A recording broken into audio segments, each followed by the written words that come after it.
how the files that I was trying to print had been exported. So it actually wasn't the printer at all. It was just that printer doesn't like when you try to have it print PDFs or JPEGs that have been exported from Photoshop or Illustrator. Because when I tried, it would spit out like 30 pages of random code symbols and wouldn't let me cancel it. So I probably went through like 100 pages of paper trying to figure out the issue. So now that we've started the stream, for context, we started this discussion because you printed out test photos of my old profile pictures to test out this printer. Okay, all right. And they turned out pretty good, all things considered. Not all photos end up looking that clean when they're printed out, but yours did. What can I say? You know, it's just, what can I say? What can you say? Those were the photos for other people's reference. Those were the photos that I used that I referred to when I was making the emotes. Yes. Okay, let me make sure everything is up. Now, I did do a change to some OBS stuff on my end. Specifically, I made it so that my microphone is now not using the global mic setting in OBS, so hopefully I need somebody who has a stream open to check to make sure my mic can be heard along with you guys as well. Because if not, there's something incredibly wrong that I have to fix. But it should be working. With you guys as well. Okay, well, I can hear myself through Shadow's voice, so I'm assuming he can hear me. It's a bold assumption. Do you not wear headphones, Shadow? Huh? Do you not wear headphones? They're currently on the table because it's occurred to me that I actually need to wear my headphones anymore, and it's amazing. Yeah, I mean, it's true. Chat, can you speak real quick? Hello, unique New York, unique New York. You know I need unique New York. Red leather, yellow leather, red leather, yellow leather. You happy? You good? Make my microphone wear the headphones. Wait, hold on. This is funny. I technically don't have to wear my headphones either, if I set it up in a certain way. But I would like to be able to hear myself when I talk too. That's very nice. And it makes it easier to hear myself talk and hear you. Like to hear like the volume that my mic is going to be at when I speak. It's easier for me to determine that when I have the headphones on because I could hear myself through. I don't like hearing myself, which is why I'll get through an entire 6-hour stream before realizing that I sounded like shit, and I'll just change it between streams. Well, that'll do it.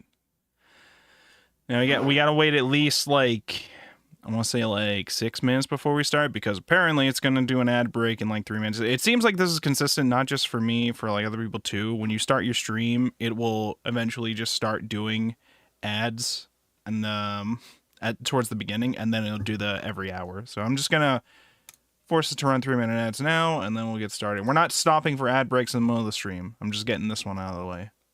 Imagine getting ads. Couldn't be. I know. You too, listening to this, would not be experiencing these ads if you were subscribed on Twitch to Wolfborg with 2Gs, or I think if you watch it on YouTube. I don't know. How that works over there. You join the Discord chat. True. Read Umineko with us. Engage in the conversation. Yeah, start reading all 5 volumes that all 5 episodes that we've read so far, which is like, how many volumes are we at now? Like 24 volumes or some shit like that? Yeah. It's a number. I know when I was making the thumbnail, it said we're on week 11 of us talking about Umineko. So it's a lot. So that's at least 22, probably more like 25 or so volumes. Yep, because there was a couple where there was actually 3 volumes in, yep. All right, let me turn on my AC. Speaking of things taking very long, it's occurred to me it's been 1 year I've been doing UGX Spear Color. Oh, dear. And you're still not finished. I've been stuck on one card for like 16 sessions. Are we talking about Yu-Gi-Oh! Spear Color again? Are we still never done with this? I was too full in the time. Always will be. Until I finish the damn game. If you finish the damn game. My New Year's resolution was to beat the game, but you're getting real close, man. That's the problem. I have like 15 weeks. Okay. All right, let me check Discord shit real quick to see if there's anything I'm supposed to. Oh, Shadow's just showing us his mic with the headphones on them. Of course. You put the headphones literally like around the mic, so that literally anytime we talk, we'll just feed back through your mic. Is that what you do? What is this? I need You more didn't tortillas. think I'll be that back. far ahead. Wait, can you guys actually hear yourself through my mic? That'd be funny. I mean, if you have headphones on wrapped around your mic and sounds are coming out of the headphones, it's not that insane to think if you listen to something loud enough that it would go into the mic as well. Okay, cool. That's a fun feature. That's why I was able to hear myself before when you open up my stream. Oh no, my microphone was like on the other side of the room. Well, we were able to hear my voice wherever you had it, so I don't know what to tell you. I have Sour Patch Kids for stream snack today. Oh, this is epic. Oh my god. This is epic. Is it though? Bro, I love Sour Patch Kids. Not sponsored. Sour Patch Kids are goated. Are they? Yeah, Whoa, we already got a message in Kick Chat from Jean-Claude 3. There was 3 of them. Hey homie, you stream so really well. We haven't started yet, but thanks. I do see you streaming a lot, but yet still not affiliated and partnered. Oh, really? You watches a lot of our streams. I got a proposal for you. I will share your stream to a Kick community for you to hit 1,000 followers and earn nothing less than $1,000 per streaming and enable your sub button. Add me on Discord if you're interested. I don't think I will add you. I don't think I'm interested, actually. Hold on. If I stream for 1 second, does that count? Is what? Does that count? Is what? If you stream for 1 second, does that count? Get you $1,000? Perhaps. I didn't hear any rules about it. Wait, how do I ban this person? There we go. I hope you can ban people on Kick. There you go. When am I going to get a real viewer? When am I going to get a real viewer on Kick? Surely there are real people over on the Kick side of things. Real viewers. Surely they exist. You know. No, hold on. Your planet viewers are real to begin with. That's the first problem. Imagine if streaming was real. I don't think any of us are we're real. just the funny voice in your head. I don't know what you're talking about. I believe it, actually. Bro, why? I opened up the Twitch app on my phone to open up my stream on there, to watch chat and shit, and it's immediately like, Donald Trump is now live streaming from DC. Like, what? Why are you showing me this? Donald Trump was streaming during my Minecraft stream the other week, too. I'm not, like, following him. What happened to, like, showing me people I'm following? And also, why are you showing me Trump rallies on my fucking Twitch? I want gaming. I'm here for gaming. Supposedly, Trump got banned off of Twitch for 3 years, and they reinstated his account this summer. Well, they must be paying Twitch a shit ton. Twitch in the first place? I don't like politicians really enjoy video games. That's all I heard, man. All right, well, I'm not here to talk. I'm not here to talk politics. I just thought that was really fucking weird that Twitch is just shoving Donald Trump streams right in your face when you open up the Twitch mobile app. I don't know what that's about. That's for the Twitch gods to decide. But the platforms, all of them are getting worse. Okay, Kick, it just has no actual people on it. Twitch has got that shit. I don't know what to tell. I don't even know if half the people on Twitch are real people. I would like to clarify, though, that you said that platforms are getting worse. Kick did not get worse. No. It's getting worse because it has, like, big streamers on there that are, like, dog shit and making the world worse. So it is making things worse. Again, was that not how it started? No, they were banned from other places. That's why they had to go there. -4. I don't think you understand, Ari. All right, we're not here to discuss any of that kind of stuff, okay? We're here to discuss real... My stream snack, which is a chocolate ice cream bar. That sounds so good. Oh, shit. Did you bring enough for the whole class? No. Also, it's I brought enough Sour Patch Kids for the whole class. Okay. I have a whole bag. Okay, all right, hold on. I have to turn you down. Jesus.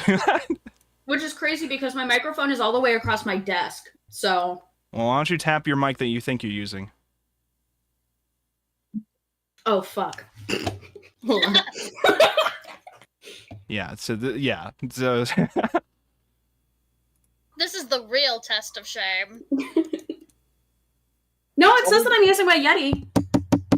Okay, I mean, yeah, I can hear that. I can hear that. Yeah. I don't know what to tell you other than you're... Before I get too distracted, I need to mention something very funny that happened. What's that? So remember when Torrendo mentioned Beatrice, the Yu-Gi-Oh card? Yes. Like 2 weeks later, got banned. Damn. True. You know, that's fair, honestly. That's fair. We canceled Beatrice, boys. All right. Let me take off the pre-show memes and we will get started. Oh, one more thing though. What? So I was looking at some Twitch streams because you said you were playing Master Duel again. I'm like, okay, how the fuck do you play Melfi again? And then I see on like the Yu-Gi-Oh category, someone's playing like League of Legends. Yeah. Under the Yu-Gi-Oh category? Yes. Okay. Base, But their base. icon for Twitch is this. Okay, it's Beatrice. I see it. Cute. Can't believe Beatrice plays League of Legends. Actually, that's very Okay. in character. Now Okay. that I say that out loud. All right. All right. The most toxic. Okay. All right. No more delaying the stream with memes. Okay. Okay. I'm getting off the pre-show. We're started. We're live. Okay. All right. Welcome to. God damn it! Stop talking. Welcome everybody to another exciting episode of the Anime Book Club here on YouTube, Twitch, and Kick all at the same time. Go to wolfborg.com and you'll find the links to all these memes, or you can type like twitch.wolfborg.com, youtube.wolfborg.com, any of those kind of things. You'll find me. Okay. And we are back again with another exciting week discussing Umineko When They Cry, the manga version. We are on episode 5. This week we're going to be discussing volumes 3 and 4. But before we get into it, let's introduce the cast members that we have here today. In alphabetical order, starting with me. I'm Battlerborg, aka Wolfborg, aka the host of the stream, aka the best opinionator of all things anime, manga, any kind of media related, really. I just got the best opinions about anything. Ask me about anything, I'll just know whether or not it's good or bad, or anything like that. If I were to recommend something, I would recommend, I don't know, I watched There Will Be Blood for the first time yesterday, and it was pretty awesome. Go watch There Will Be Blood. It's a good movie. Anyways, next up we have Shadow Man. Introduce yourself. I am Shadow. The thing I recommend is playing Machina on Yu-Gi-Oh. Toxic, I like it. Out here recommending people play Yu-Gi-Oh. Who would do that? Next up, No, we're playing Earth Machine though. You understand the combo step. I never It's understand very anything when it comes to Yu-Gi-Oh. Don't worry, okay? Next up, You will we next have. week. Next up, we have. And introduce yourself. Hi, I'm Nyan Bacon, the Bacon Witch. You may hear me referred to as Nyan and or Andy. You should all watch Darren Aronofsky's Pi. Not because it's a good movie, but because it's weird, and I think everybody should subject themselves to it. I had to watch it for school. Morbius is what you're telling me. I had to watch it for... Well, no, because Morbius was bad. This is artistic. But I had to watch it for school, and now I'm like, well, I need everybody else to watch it so that I can talk about it. It's about a guy who's so smart, he goes crazy. Just like me, And for hacks real. the stock market. Just like me, for real, for real. Oh wait, actually, I know the movie you're talking about. I remember this movie. It was a very interesting and weird movie. I liked it. Mm-hmm. Yep. It's got those scenes where he's just playing Go with Yeah. Oh, I think wow. I think That's he's why you like it. I think he's the guy from Breaking Bad too. The old guy he's playing a game with. The guy who plays Tio. I think. I could be wrong. It's the white. I got a new game to play. Yeah, I had to watch it for class, and it was paired with a writing that I had to read that was also very weird. Similar motifs. Pretty good, but artistic. Definitely, you can tell. Yeah, it's very good. It was very interesting. I would also recommend that. That's good. All right. Next up, we have Turndo. Introduce yourself. Hi everyone, I'm Trindo, and I like to read.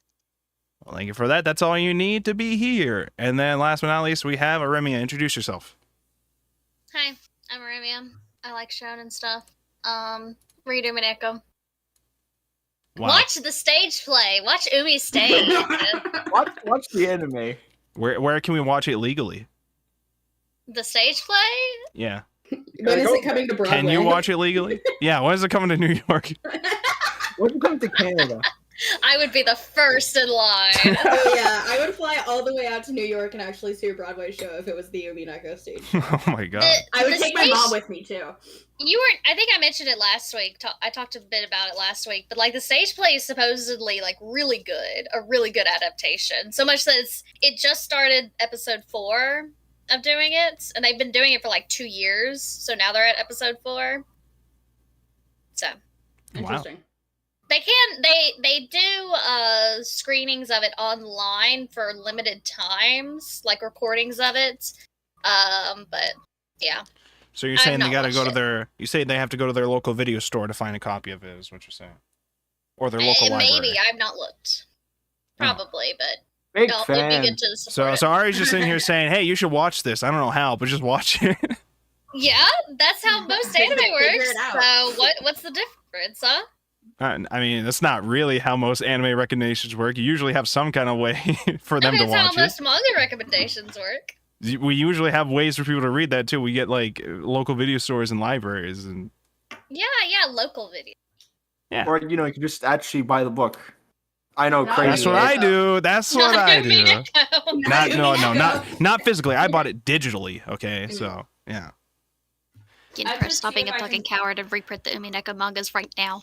True. I was trying to True. say- I'm gonna I get should- Yen Press. I'm getting Yen Press on speed somewhere. dial to reprint the manga. Okay, 'cause I this is should bullshit. purely for the shits and giggles see if I can get my college library to get it from the other libraries so that I can see the copies physically, because they wouldn't get here in time for me to read them. But it'd be funny for me to get a picture of them. You're gonna like request them, and they're gonna be like, they only got episode 8, so we got episode 8 for you, and you're like, well, we're not there yet. When I checked, they literally did not have episodes 1 through 3, from what I remember. Oh shit. I think it literally was like episode 6, episode 8, and maybe episode 5. Well, the good news is we are on episode 5 now. So let's begin this week's discussion about volumes 3 and 4. Before we actually get into volumes 3 and 4, we have 2 members in the group here who were not here last week during our discussions about volumes 1 and 2. Naya, Bacon, and Turando, do you guys have anything you want to bring up about the volumes 1 and 2 that you specifically noticed before we get into the 3 and 4 stuff? No, you want to go first? No, because I have to find what I was saying in my Discord server. So you go first. Okay. I Okay, do remember am you. kind of- Wait, go ahead. Oh, I was just gonna say, I do remember you mentioned to me that you were talking in your Discord server about that stuff. I didn't have a chance to read all that though, so. Well, now I will read every single word out loud. Okay, all right. Turando. Okay, I am still on chapter 13, so I've been reading the whole time you guys were in pre-show me. Oh, But so I'm gonna need a quick spark notes on everything. But I did spend a little bit of time getting lost in like the analysis of like the art style and various observations. So I guess we can go over that while I'm busy reading everything. I was gonna say when you had said I just started reading the chapters and we were like, what, an hour before we started, I was like, oh, okay. Yeah. I There's don't know two how kinds of fast he people. reads, but maybe he reads pretty fast. I don't know. It's doable. I could have gotten it done if I didn't get sidetracked with like art history. But Yeah, I kept so- seeing you post about that stuff, so yeah. So a couple of interesting observations. I have never seen the art quality been so high, and yet the character designs been so shit. Okay, Damn. like the like I have so many screenshots right now of like of some of the characters where their eyes are basically just like pencil dots. It's like the anime studio kind of ran out of budget, and then some of these panels are just really good like art with shading and like just good drawing. So it's kind of crazy how I big love the this artist. contrast. It's very I- interesting. I do see a lot of Picasso, Goya sort of thing. Second thing we need to talk about is Genji's art style. Like, what happened to his character? He literally looks like a cube figure with like he just looks very Spanish cubist art style. He's like so simplified compared to every other previous iteration of him. Like all the servants have like the quality of art has just decreased a lot. Even like the Dr. Nanjo, he's like very caricaturized. He's like very big eyes. His mustache is a little too big. That's how his you know face is Dr. really Manjo round. isn't the culprit. It's because they aren't putting any detail into him. It's called the Yeah. economy of time. No, but like the servants, like their faces are all really messed up and really simplified. It's very interesting to watch.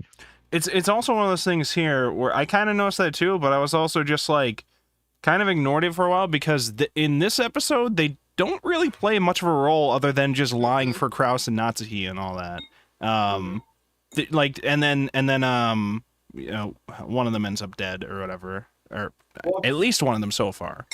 But yeah, I noticed that with the servants, but it also felt like they were kind of taking the back seat, so I wasn't too concerned about it, but I definitely noticed that with what you're noticing. What I mentioned last week was the one that stood out to me the most was how different Battler feels now with his design in this episode. Sorry. What were your thoughts? what were your thoughts, Nyan? So the panel that I sent to the book club chat. Yep. That was the scene where he was talking with Erica, and Erica was like, is your family always this mad at each other? God, he looks so fucking sad in that shot. Like, I look at that and I want to cry for him. But the other thing that I was saying... The biggest sweat cat of all time. The other thing that I was saying in my server as I was reading that is I love this character arc for him. It is so reminiscent of, well, not reminiscent because Disenchantment came after, but spoiler alert, after Elfo dies at the end of season 1 and then he comes back from hell, he's like super jaded and all this stuff, and I'm like, eating this up for Battler. Like, this is absolutely 100% that the character arc Battler should have taken. I wasn't a huge fan of him at the beginning because he was so optimistic and like cocky, and now he's just like, man, like, why am I here? And I'm like, Battler, I love you for that, okay? Like, preach, man. That's all. Also, I like how he looks, but I also like how the artist draws Bito and Kinzo, actually. I'm kind of a fan of how they draw Kinzo.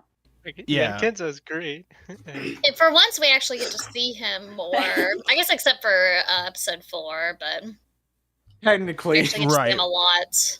Yeah, episode 4, he's like the villain role or whatever. This one, he's like an existence that several characters are trying to protect.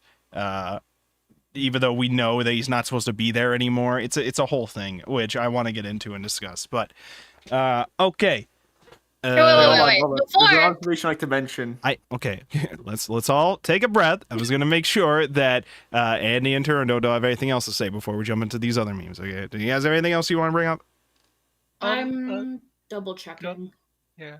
A couple small things. The art style is definitely morphed a lot. It's much more... like, the background and set design's really good. So it just feels a lot more like a horror Junji Ito art style, where it's like, it's much more focused on that horror and tension building aspect. I thought that was really cool. I mean, aside from the whole angular character designs, like Battler, much more angular this time around, but it's definitely much more focused on like the set design and just building tension. I thought was really cool. The only other thing that I have to say, which I could have said last week, and I will definitely say this week, is I hate the chemistry between Battler and Bito right now. It grosses me out every single time that it happens. Why does it gross you out? In my head, they're like enemies, and she's like a fucking, like, in my head, she is 30-year-old and he's like 17, which isn't accurate or like true, but like it still like grosses me out, and it's like not what I wanted to see from Battler and Bito. I kind of wanted back like that Battler where he's just like totally emotionless towards her, and he's like upset on behalf of his family, and now he's like, no, I gotta save Bito, and I'll flirt with her as I'm jumping out of a window for her. And I'm like, I don't want to read this. Yeah, so like, wait. So to be clear, the age thing's not really a problem. Your problem is mostly just with the whole like, I want him to be toxic to her, and then for her to be going after him. All right. Just to establish that's the dynamic that you're looking for. Okay. Counter argument. He's playing the long game. Like, so I mentioned that as when I was talking about it in my server, you were like, okay, like maybe he's teaming up with Bito, but like maybe he's teaming up with Bito to backstab her later. And I was like, yeah, like maybe like the whole mercy killing thing, because obviously no, not mercy kill. He's going to drag this as long as he wants. I don't think he wants to.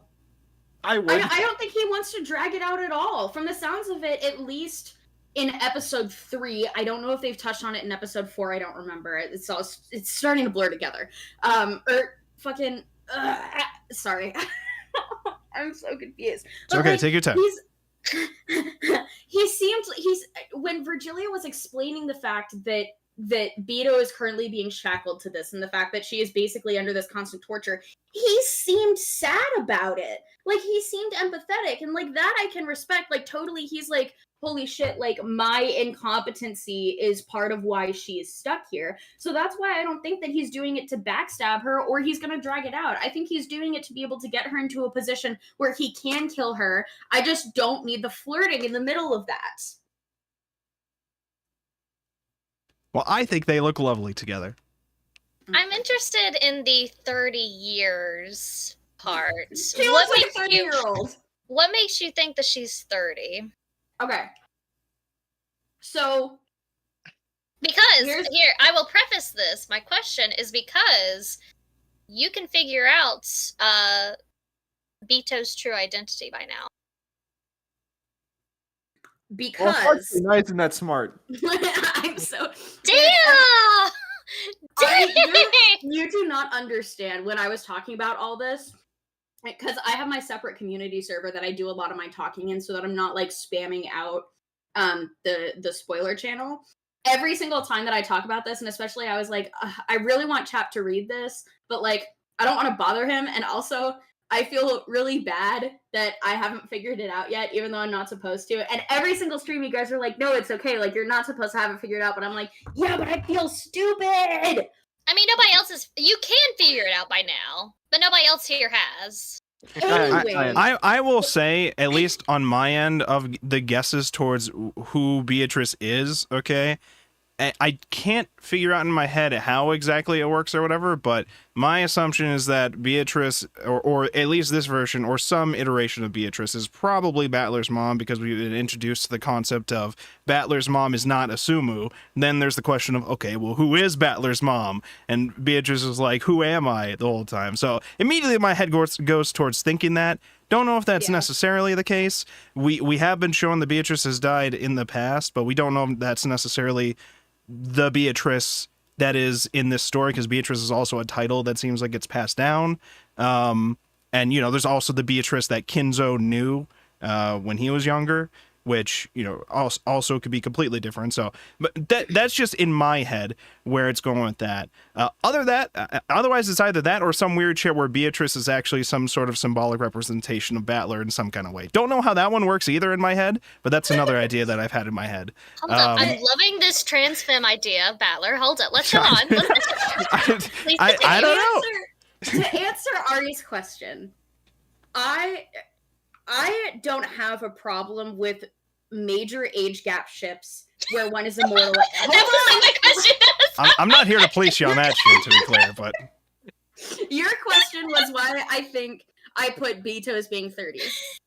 To provide context, I don't mind major age gaps between mortals and immortals. That's why I had to give Bito. Okay. All right. I'm trying to explain my logic here. You're not gonna get canceled over your take over whatever this is, okay? You're not getting canceled here. Ari specifically. Okay. Ari. I'm laughing because you're going on this huge tangent when I asked you why you think she's 30. Okay. Ari is asking you why she thinks she's 30, not because she's wondering if you have a problem with the age gap of them going out, but because she's like, the age will probably help you determine who Beatrice is. Genuinely, it was arbitrary because I don't know how to explain it. Usually, immortal and mortal age gaps wouldn't bother me, but for some reason, seeing Battler catch Bito in his arms made me think like student-teacher shipping dynamics, and it weirded me out. I don't know how to explain it. No, what I'm hearing is that Andy does not like Bito and Bato together, so that is how they determined that Bito is 30, not the other way around.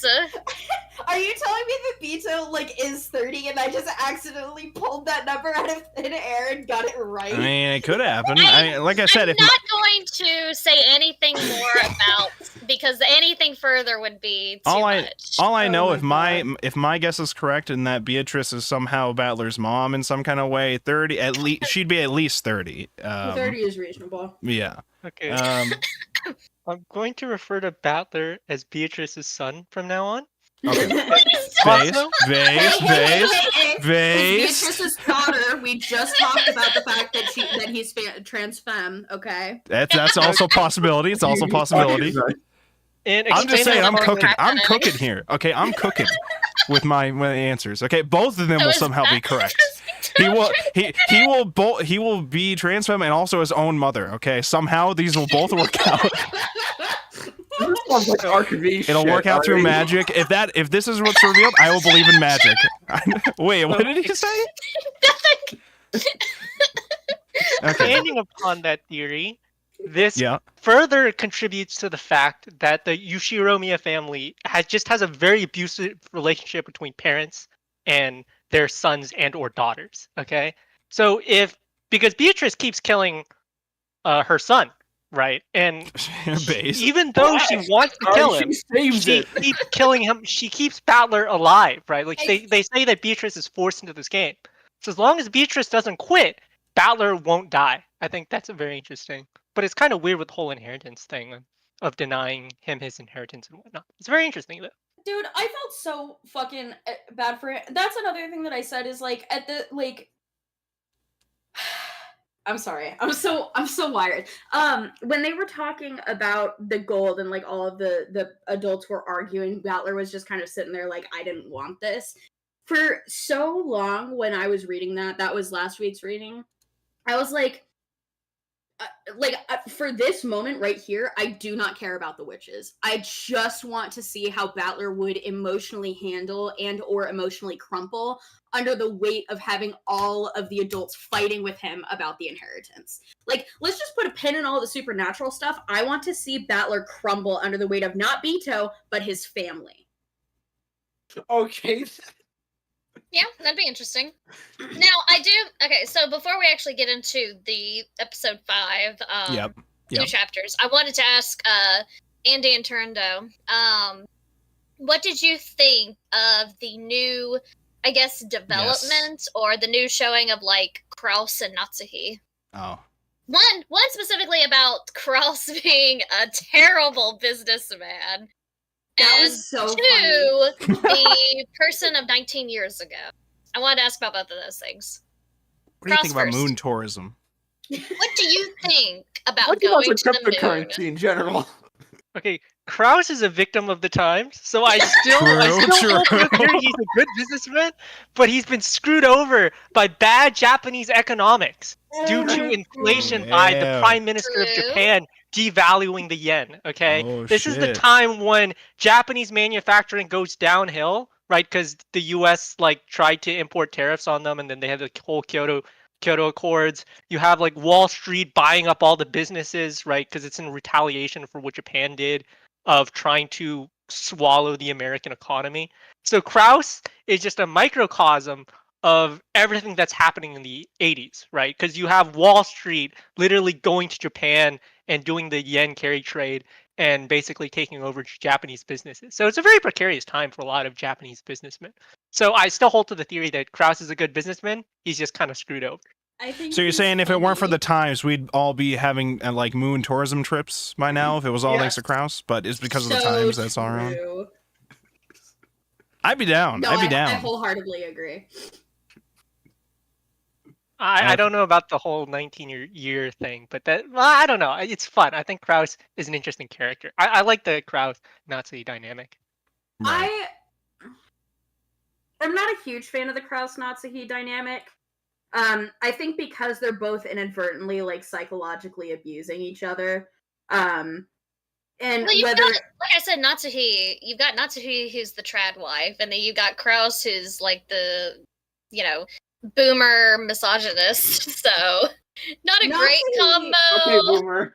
and also if we run with the idea that the witches aren't real, Natsuhi is like unwell right now. I so mean, there's look at her situation. I think if you ask me. honestly the weird baby thing just pissed me off. I'm so sick of having new characters introduced. Speaking of new characters, I was just about to ask. We have a new detective. What'd you guys think about Erica? I know you have hate that opinions. bitch. Yeah. Oh All right. my god. All right. Let it all out. Let it all out. I can't decide. It's just like I feel the same way about Erica that I do about Avatris. I probably have the same level of emotion, and Erica is just the one that I'm like, oh, I'm more mad about Erica, but I think it's just the one that we have right now. They're so they're so two-dimensional. There's nothing to them. The only reason that they're there is as a vehicle for either the plot to go forward or to just be like tropey. Like her whole thing is, oh, I have to follow like whatever the Knox detective rules are, and I'm like, Hold on, Cool. counter argument. Chopstick. yeah. Chopsticks, true. True. What do you have against chopsticks? Listen, the only reason that Erica is even valuable is she could provide weight to the mermaid theory. Because she did come from the ocean. Well, I said this last week when they showed. I'm going to deny. There's no mermaids in Umineko says you. Colony. Oh, so there's witches but not mermaids? Okay, all right. Listen, I was saying this last week when they introduced her walking up from the ocean. I thought she was walking on the water at first. I thought there was some shit like she was just coming from the water or some shit. But no. Okay. And then I said, it kind of looks like she divided the sea like Moses from like Beyblade. Moses. Yeah, from Beyblade specifically. Moses is only from Beyblade. Yeah. Only from Beyblade. Iconic scene, okay? Very well known. Only in Beyblade. From it. I just like I don't know. It's like every single. I think that her design is cute. Okay, like honestly, I fuck with most of, if not all, these characters' designs. I feel like some of the guys, Really like. Ronave could have been a little bit more capitalized on, like, come on, like, Yeah. but the character designs are solid, and I really like Erica's design. It's just that, like, she's not fun. She's not fun to listen to. She's not fun to be around. Well, Like, is she? Yeah, go on. I was just gonna say, like, even when, like, Ava is being annoying, or, like, Kraus is being mean, or Natsuki is freaking out, like, it's at least fun to kind of follow their line of logic. Erica is just like, oh, okay, like, you're just gonna sit here and be a bitch? Alright, like, I'm just gonna tune you out. I don't fucking care. I mean, that is kind of but she's her right, though. thing. But she's right, Yeah. though. She's right. Allegedly. You despise her because she's right. She's got the right answers for these things, okay? That's her I role. despise her because she's not an Uroshimiya. Not yet. Okay, they'll find some episode, some way to turn her into Oh, Ushiromiya. Well, she seemed like she joined into the family pretty quickly as a member of them, even though she's just a random guest. They like all loved her immediately at first, and then Jessica started not liking her, and then now she just is solving the mysteries of their family members dying. But at first they were angry at her in these volumes, but we'll get into that once we actually start. Can we start talking about this week's volumes actually? Turndo. All right, everybody, Okay. Turndo. Okay, so as soon as I saw the new character, this like immediately made me think of like the Odyssey, right? Like this is like Umineko is like a Japanese version of the Odyssey, where like Odysseus just wants to go home, but like everything keeps getting in his way. Like the gods are punishing him, and like he has to go on all these adventures and meet all these new characters and witches, and eventually, you know, he gets to go home and meet his wife, right? Battler, in a similar way or in a similar vein, is just trying to get back to his family. He wants to, like, you know, meet his sister, and then all these witches are just tormenting him, and like this is just this very long epic, and we're gonna keep getting new characters that keep popping in and out of this story. And so like from that aspect, I'm okay with all these new characters because we know eventually they'll probably like fade into the background. But it is a little bit tiring just seeing this whole long adventure. So if you take like a wider scope, it's okay. But like from chapter to chapter, it is a little bit annoying to see new characters keep popping up, and then like the story keeps constantly shifting, I guess, you know, in order for plot I was progression. outlining it for sketch. I think I sat down and I counted all of the characters that had been present in just this episode, and then I would also tack on the main players in Anjay's story, and it came out to like 42, I think. I don't mind the new characters being introduced. Yeah, I don't mind the new characters. Okay, I don't mind the new characters being introduced, especially with how much content we're gonna have to read through for the series. I don't mind that, because if we were just stuck with the same like 17, 18 characters for the very, very beginning and no additional things other than like Beatrice and like Lambda Delta or whatever, I probably would have gotten bored after a while of like the things there. But because we're introducing the new characters, I'm interested. The only thing that I have is that these new characters tend to not stick around for very long. Anjay and Bungo Stray Dogs guy fucking gone. The like evil tea lady that they were dealing with fucking gone for this whole volume. And like we have Erica, and now I'm just thinking to myself, like, are we even going to be seeing? She looks like she was about to be gone this week, but now I'm just like, is she even going to be there next episode at all? Because it looked like she was about to get fucking destroyed this week. I don't know. So I pinged Chap in my server, like, I can't believe we're never gonna see Bungo Stray Dogs guy again. Never I imagine again. we will. Maybe if we saw him again, I'd remember his name. Maybe. I just Never gonna know. That's not happening. The Bungo Stray Dogs guy is from the French Foreign Legion, so he could just call an army, and then they're just gonna like bulldoze all the witches with like guns. True, just shoot the witches. That's what they should be doing. That'll work. Witches are weak to gun. It's true. Professor Aremia, I have a question about the ending of this week's reading. It is Witch Aremia. Yeah, get it right. Professor Witch Aremia. I have a question about the ending of this week's reading. Well, how about we get through the rest of the... No! Okay, ask your question. Is the Beatrice in the illusory court Pawn Beatrice or... Pawn. Yes, it's pawn. Okay. That's Beatrice throughout this Okay. whole thing has just been mostly the pawn Beatrice. Anytime you see comatose Beatrice sitting around, that's the real, or the meta Beatrice, I guess. That's the real one, yeah. It is this episode in particular, because I have a friend right now who is reading through episode 5 of the VN right now. And I just had to explain to them yesterday this. It does get a bit confusing in this episode specifically about who is Peace and who is Meta, because and who is controlling the pieces. Because you see Battler and you see Peace Battler and Peace Beto doing all this stuff, but that's not actually them that's controlling them. It's Lambda Delta controlling them. Maybe Burn is controlling them at some point, because Burn and Lambda aren't really fighting each other. They're just kind of playing together. Yeah. As lesbians do. As they do, yeah.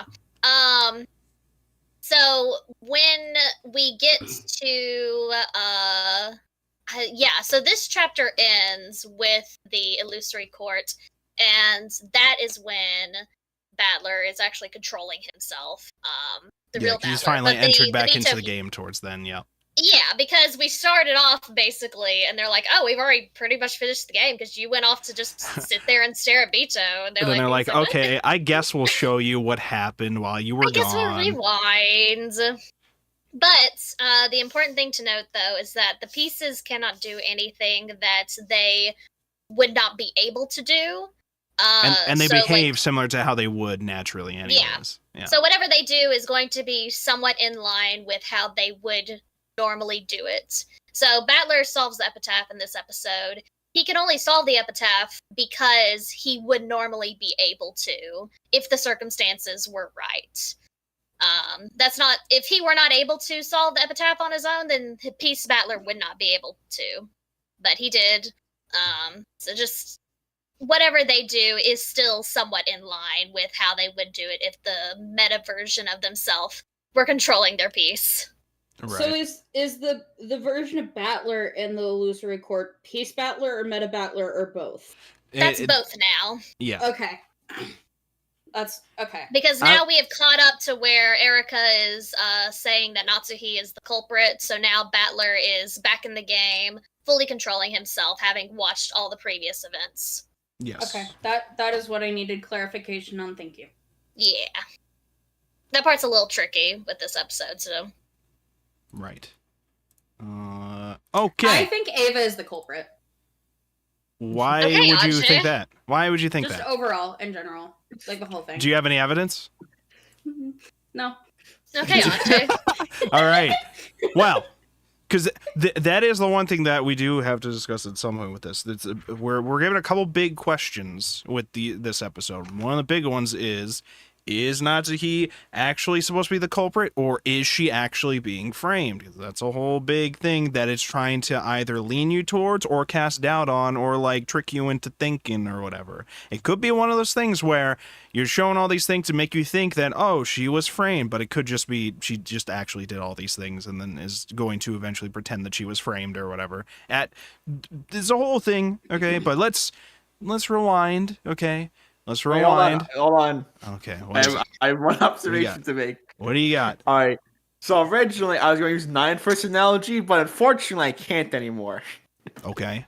What the- Okay, so there's 2 types of people. Me and Torrendo. The person that finishes a little too early doesn't make many observations. And Torrendo, who doesn't finish in time, but makes a lot of observations. He Speaking of... finished. Did he? I just did. He finished. Yeah, He- like he 30 said in the- seconds ago. He said in the Twitch chat, I totally didn't just finish the reading for this week. I'd also like to mention that we've been here for 40 minutes and we haven't I've started been yet. trying to, and you fuckers keep interrupting with other bullshit like this. I hate you. I hate you. I hate you. Okay. Hey, can we take a break? No, we cannot take a break, okay? It is time to talk about this week's volumes before fucking ads start in 20 minutes, okay? Now, volumes 3 and 4, okay? We start off knowing, all right, okay, there's a couple of things that have already been established, okay? One thing we know is that Kinzo is already dead, okay?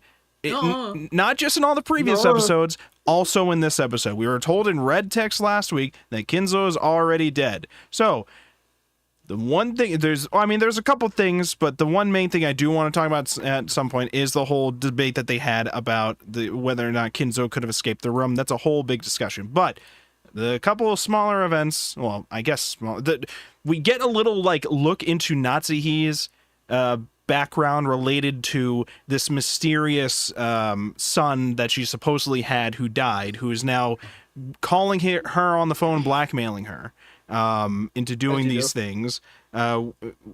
Supposedly he is also there doing some crimes on the island and may or may not have killed Hideyoshi and things like that.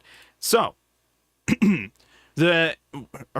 Natsuhi's story related to the son. So Natsuhi had been trying for a while with Grouse to have a child, to be the the next in the line for the Ushiromiya family. She was not able to conceive a child for a while. She went through a whole bunch of tests. She even called them like humiliating tests or whatever. And at one point, Kinzo basically just gave up on her and just gave them a child and said, okay, you're just going to raise this child and pretend it was yours because you can't clearly you can't get a child. I don't know what's going on with that, but here's a child for you. Just pretend it's yours. There you go. And the child to her was just a massive mark of failure towards her. She doesn't know this child, has no blood related to her or Kraus, and she's just like, this is just a placeholder like child for family appearances or whatever, like a political baby adoption here that we're just going to pretend is yours. And she did not and I think it was right after they had Jessica, she basically wanted this child gone. And so we're shown scenes where she gives the baby to some servant, because she says that she prayed to angels and devils at the same time at some point. She prayed for the angels to give her a child, and that child ended up being Jessica. She prayed to the devils to get rid of this mark of shame child that she has. And the event that followed ended up being the servant that she gave the baby to fell off a cliff with the baby. And both of them died. They said that they tried to take the baby to I think they said like a doctor somewhere else or whatever, and that they didn't make it or whatever. So we were not directly shown like dead bodies or whatever. We were shown like the broken cliff or whatever, but we were told that they tried to. But I don't know if Natsuki necessarily saw it. But what we're told is, as far as she believes, the baby died. And now we're having these phone calls where she's supposedly talking with the son who somehow survived and somehow, knows about all that information, about all that stuff that happened. And he's trying to blackmail her into doing all this stuff here. As I mentioned last week, especially now that we know the history of the son or whatever, that son's probably just not No, this is probably just somebody else who knew about the baby, because there were several people at the time that knew about the situation with the baby. Kraus knew. I think a few of the servants probably definitely knew about the situation with the servant. Kinzo obviously knew. And by the way, the other important detail is Kraus is just missing. Kraus is just missing throughout this whole episode. I think it's Kraus. Yeah, that's what I was thinking. So, it might be Kraus. I will correct you. On what? I'm reading back through the manga, and it does look like the way they write it seems that like she had Jessica and then the baby died. But Yeah. I'm pretty sure that the sequence of events was supposed to be she got the baby, and like 2 weeks later, like a week or two later, the baby ends up dead. What? It ends up down the cliff. And As she you definitely do. did not push the baby off the cliff. I mean, that was immediately what I was thinking of. I was like, all right, so it was either her or she told somebody else to do it. Yeah. But And she's like, oh my gosh, I'm such a failure. I had this baby for days and it's already dead. I'm like 99% sure that's what happened. That is very funny, if true. wow. Well, Yeah, I think the way that the manga worded it was that she had either had Jessica or she had like managed to finally get pregnant at the point that the baby died. Yeah. so was I the way- wrong in or the- right about what I was saying? Because I tried to take notes, and I thought that the sequence of events was she got the Yes, adopted baby, then had That's Jessica, what and it then the says baby in the died. manga. That's Okay, how it okay. looks like in the manga, because that's what I'm learning over. But like in the VN, like Cross was on vacation, and by the time he came back, she had the baby and killed the baby. Oh, This is where we find out this is actually spoilers for next week that we're not supposed to know yet. But No, it's I'm not sure why. Like this is still I remember like the prayed to the angels and the devils, but like it was not. She did not have that baby for long. damn. Whoops. Kraus is being so silly goofy this chapter. What do you This episode. mean? I don't Like know. being gone, like So I mean, well, Because no. there's the whole businessman thing, and I Well, yeah. definitely like. I would assume that he's the one doing the phone calls because Yeah. of the whole baby thing. So in my head, I'm imagining him sitting there, fucking tricking his wife and laughing Yes. about it and thinking it's funny, and I think that's silly goofy. So, my belief with that, because I do agree that it's probably Kraus doing that kind of stuff. My belief with that is that he's trying to do this thing which he constantly tries to do, where he's like, okay, I have to lie to these people about this thing. I have to deceive them in some kind of way about this thing, but it's for this other cause to try to like protect them or whatever. Because like the reason why he is trying to trick the rest of his family about whether or not Kinzo's dead and hiding the fact for like 2 years is because if it gets out that Kinzo's dead, the entire Ushiromiya fortune just goes to the debt collectors that he signed all their shit to. So it's not just for him that he's trying to lie about that. It's also for like the rest of the family too. Is what it seems like. Is how it's presented at least. We do a little bit of murder though to do that apparently. So it could be well, something Kraus like. isn't doing the murdering. Okay. Well, we don't know that. We don't know that because my idea is he might be doing the killings or whatever, and he's trying to not get Nazi involved with it, and is trying to like hide her. But the one thing that I wouldn't understand then is that why the fuck would he be hiding her in the closet doing that kind of stuff? But like I said, I feel like there might be a disconnect too. There might be a disconnect between what Kraus is trying to do with the phone things and the killer on there. There might be a disconnect too.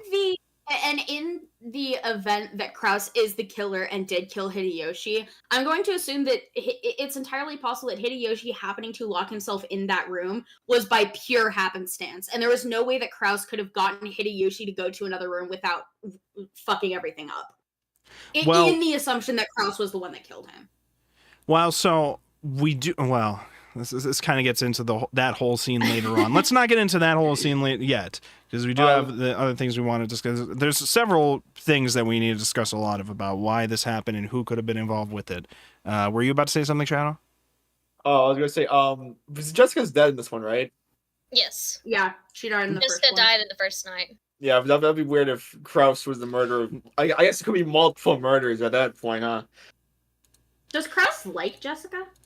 What if Kraus was the man from 19 years ago? What if Kraus always resented Jessica because his son died because of Jessica? I don't know. So I mean, I think it'd we be have a so motive funny. for Kraus, right? Like he wants to commit insurance fraud, so he hired the detective to just create alibis for the family or something. They all have. Well, so we were given a detective's rule. The detective is not supposed to be the culprit or be an accomplice of the culprit. We're supposed to be able to trust that the detective character has nothing to do with the events that are there.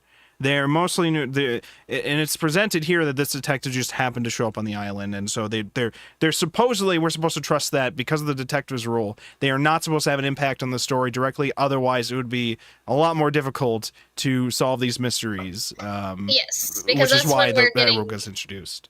Yeah, that's why they introduced the Knox rules. They're a bit changed up here, but basically. Knox's 10 rules of what makes a good mystery or a solid mystery. Well, unfortunately, this is a good mystery. This is a great mystery. This is a third-rate mystery. Sorry. Speaking of Knox's rules, very important thing that we have to bring up. Knox's rules is literally a character in this series. Lenore! It's his daughter, thank you. Which, by the way, I immediately was like, Delanor, that's a weird name. Oh, it's Ronald backwards. It's Ronald. Backwards. It's just Ronald backwards. It's Ronald A. Knox. Okay, all right. That's what I was going to bring up this week, the names of our new characters. Delanor, of course, is Ronald A. Knox, Yep. the creator of Knox's 10 mystery rules. And then Erica, Bernkastel's name is actually Frederica Bernkastel. Bernkastel.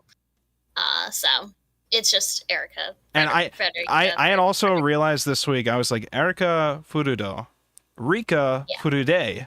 Huh. And I was like, oh, so directly name borrowing from the Higurashi character, right? So, okay. Yeah. So I caught that this week. But yeah, so we have Delanor. Is it Delanor? Delanor. Okay. Delanor A.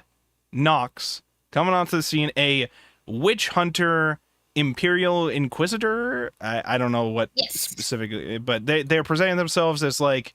She's an Imperial Inquisitor from the Court of Heaven. Yeah. Comes with her own little guards there, Cornelia and I written down the name somewhere. Gertrude. And they also keep saying in the name of Eisern Jungfrau, which apparently is German for Iron Maiden. That's what the translation notes at the end of my my version said. It's German for Iron Maiden, I guess. Mods kill him. But yes, the literally Knox's rules are just a character in this, and their goal seems to be, the witch hunting is directly just defeating all of the fantastical mysteries that the witches try to create. And in this case, she's directly going against Beatrice and Beatrice's attempts to protect Kinzo. And by protect Kinzo, we mean act like Kinzo was alive and in the room, when we all know that Kinzo was not alive and in the room, and he's been dead since the start of the game.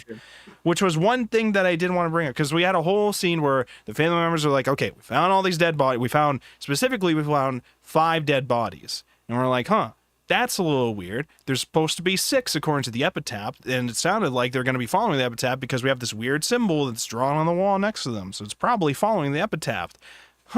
So then, where's the 6th body? Well, we're missing Kraus, and we're missing Kinzo. And then we focus, the entire time on Kinzo only, which I did want to bring up as well. It didn't seem like they gave a shit about worrying about where Kraus is. They were more worried about debating whether or not Kinzo was alive. Again, why Kraus is being a little goofy silly this episode. From Natsui's perspective, which this episode is probably directly from, makes sense, because in her mind she's like, all right, I already know where Kraus is. Kraus is just kidnapped or whatever. But I mean, we don't know that. He could be either dead or be involved in the weird shit that's happening or whatever. But moon mansion. True. He's on the moon. He left for the moon. Nobody said we don't have a rocket ship on Rokujima. Rocketjima, all right? We're going straight to the moon, boys. Got a secret government space shuttle in Rokujima. Okay, Ari. It's like Sonic Adventure. Ari. I think the focus on Kinzo rather than Kraus is we've already established that his children all fully believe he's dead. So and we as the reader know that he's dead too. Yeah, so I feel like that's for them yourself. just trying to like put the final nail in the coffin. Like they know the coffin is somewhere. They just need to like finally see it for themselves. Yeah, so like specifically here, the stage is And set also, to they don't care where, about girls. well, yeah, but I mean, so the stage is set here to where they're like, okay, it's time for us to talk to Father. We got deaths happening here. We got to make sure he's either not dead or that he's not like the killer or whatever. We got to talk to Kinzo, see what's up. And Natsu's like, oh, I don't know, he might not answer. And they're like, it doesn't matter whether or not he wants to answer. We're breaking down this fucking door. We're getting in there. Give a fuck. We're getting in there. And I remember that they were like all at the door. They're like all at the door surrounding it. And Natsu's like, knock, knock, Father, are you awake? Or like, that's not gonna wake him up. What are you doing? Get out of here. They're like, okay, so we gotta break in somehow. And they get a ladder. Because they realize even with the master key is missing from Genji being dead. There is a master key missing that they know, but the master key doesn't matter towards Kinzo's room. There's only like supposedly 2 keys that actually work for the room, and they're both supposed to be in the room according to what Natsu said at least. Has there been confirmation that the master key is with Genji underneath the chessboard with Gap, or is the master key just gone?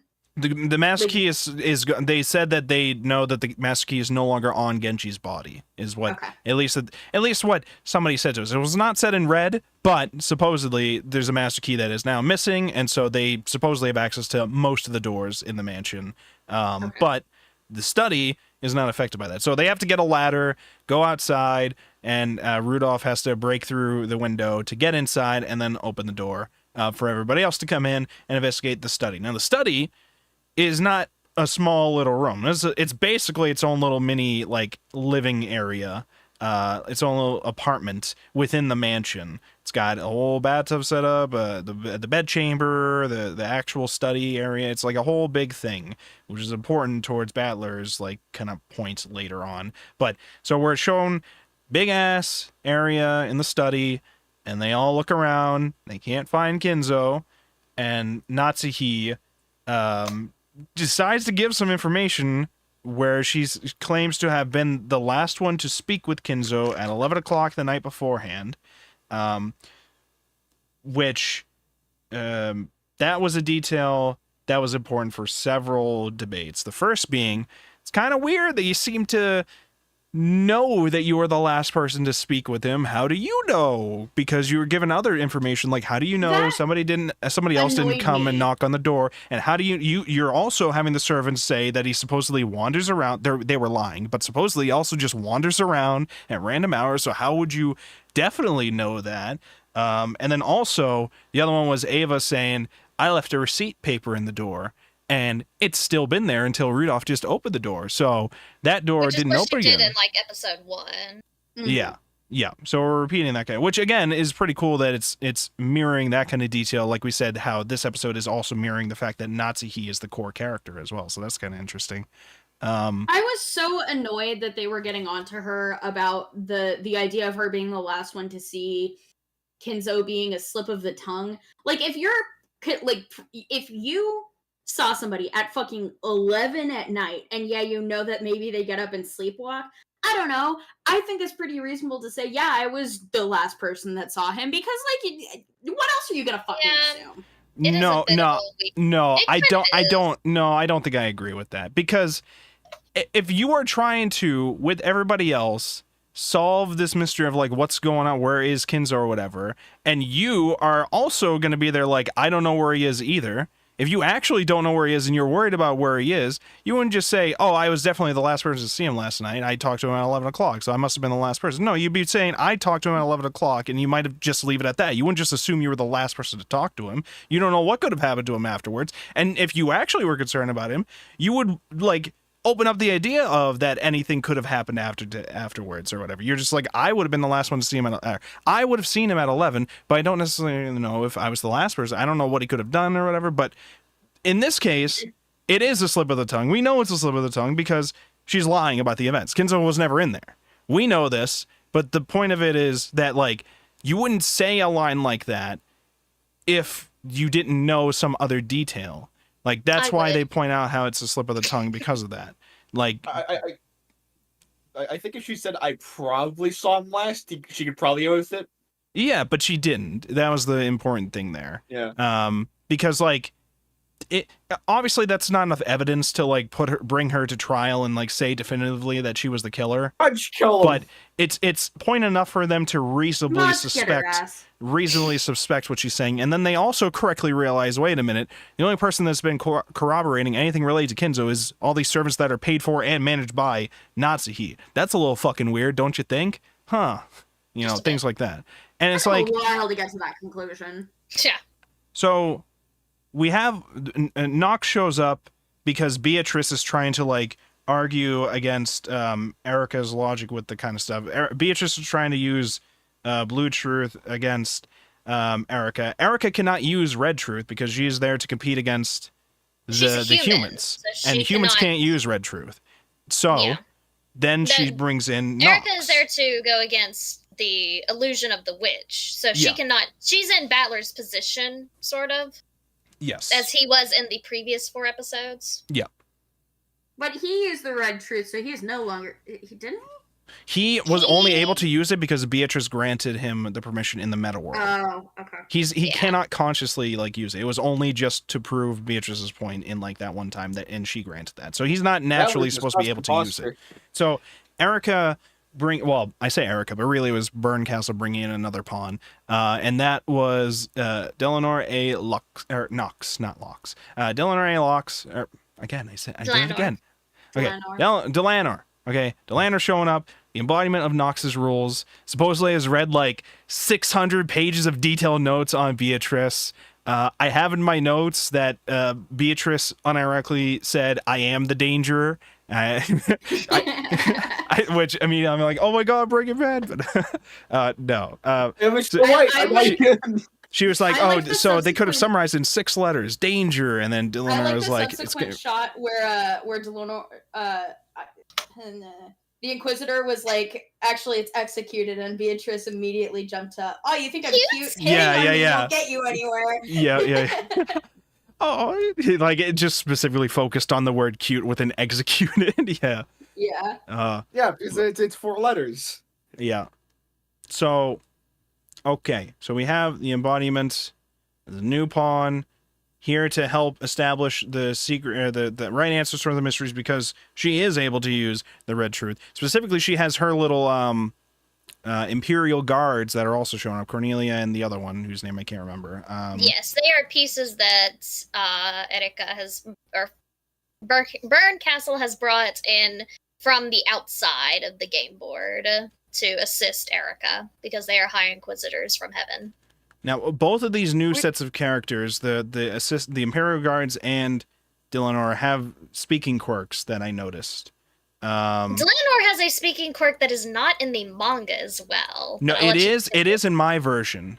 Okay, I don't know if it is in your version. In my version, it's more noticeable when we're done with the scene and we go back to like the meta world where they're talking.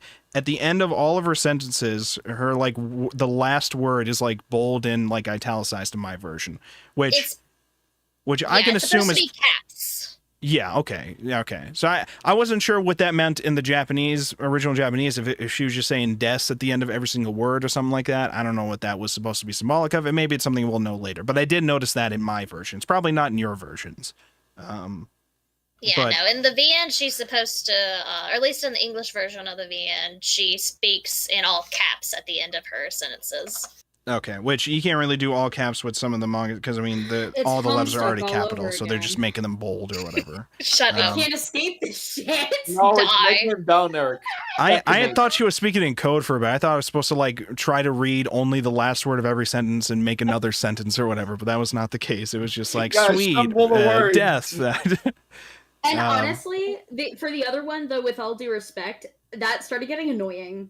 If I'm gonna be honest. I was fine with that. Because they were like Imperial Guards. I was like, okay, that's kind of badass for like their characters. It made sense. It was just like, after a while, it was like, okay, like I can skip that first sentence, you know? That was it. Like I wasn't like seriously bothered. I liked it. I liked it because every time I was like, with all due respect, you're fucking wrong because of this. Fucking idiot. With all due respect. Yep. Quick meta question: are they still Yes. playing chess? Because I think there's way too many chess pieces on the board. This might be shogi now. This might be Like- shogi. This might be shogi. No, we're playing Yu-Gi-Oh. Oh, okay, It's okay. 5D chess. Listen, with It's shogi, like every time you take a chessboard- piece, you could put it back on under your controls. I Yeah, mean, it's so it called might be dropping. shogi. Yeah. But there's only like so many spaces on a chessboard. You have like I 64 was- squares. And like, You we're weren't getting here for this last week. I was trying to mention it the other week. I thought for a second, I was like, oh, because chess, that must be why there's the number of characters at the beginning, the 18. And I was like, no, wait, chess pieces on each side is like 16. Why is it at 18 or whatever? I Yeah. thought about that. I don't know if that'll become important at all. But I Don't also worry don't think about it. I also don't think I also don't know if we're taking chess too seriously as like a thing, I other than think- being like, this is well, very so smart. What I know, okay, I'm making an assumption here that chess is like a common motif used in manga because I know that it's present. Like it's a very big visual motif in Black Butler as well. So it's possible that it was just being used as like a simile or a metaphor, and it wasn't supposed to directly be like a one-to-one translation. I don't know. But that like could be a reasonable explanation for that. It's specifically like a Western motif of like logical games or whatever, because they have shogi. I don't know which is more popular over there, but I imagine shogi is probably much bigger over there But than there are chess. also so many other Western motifs that are being mentioned in this that Right, doesn't. that's what I'm saying. Yeah, Specifically here, that's the focus, because a lot of their stuff is because Kinzo got obsessed with Western, like occult stuff, and that's why all of them have like Western style names and shit like that. Is because of his influence. Because if it wasn't that kind of influence, you know, they might be talking about shogi instead or whatever, or go, or I don't know, any kind of thing. Yeah. But chess is specifically a thing that's focused on as like kind of a theme. But I mean, I only really notice it these days when I look at the floor of every room they're in is just like a checkerboard pattern. So I'm like, okay, all right, so that's what we're doing here. Because at this point, they stopped playing chess and started doing a mock trial like they're in high school. So That I was thinking about. I was like, oh my god, we're getting into Danganronpa. Let's go. I was ready for it. This is what it looks like we're getting into next week. We're getting into Here, Danganronpa. kids, rise up.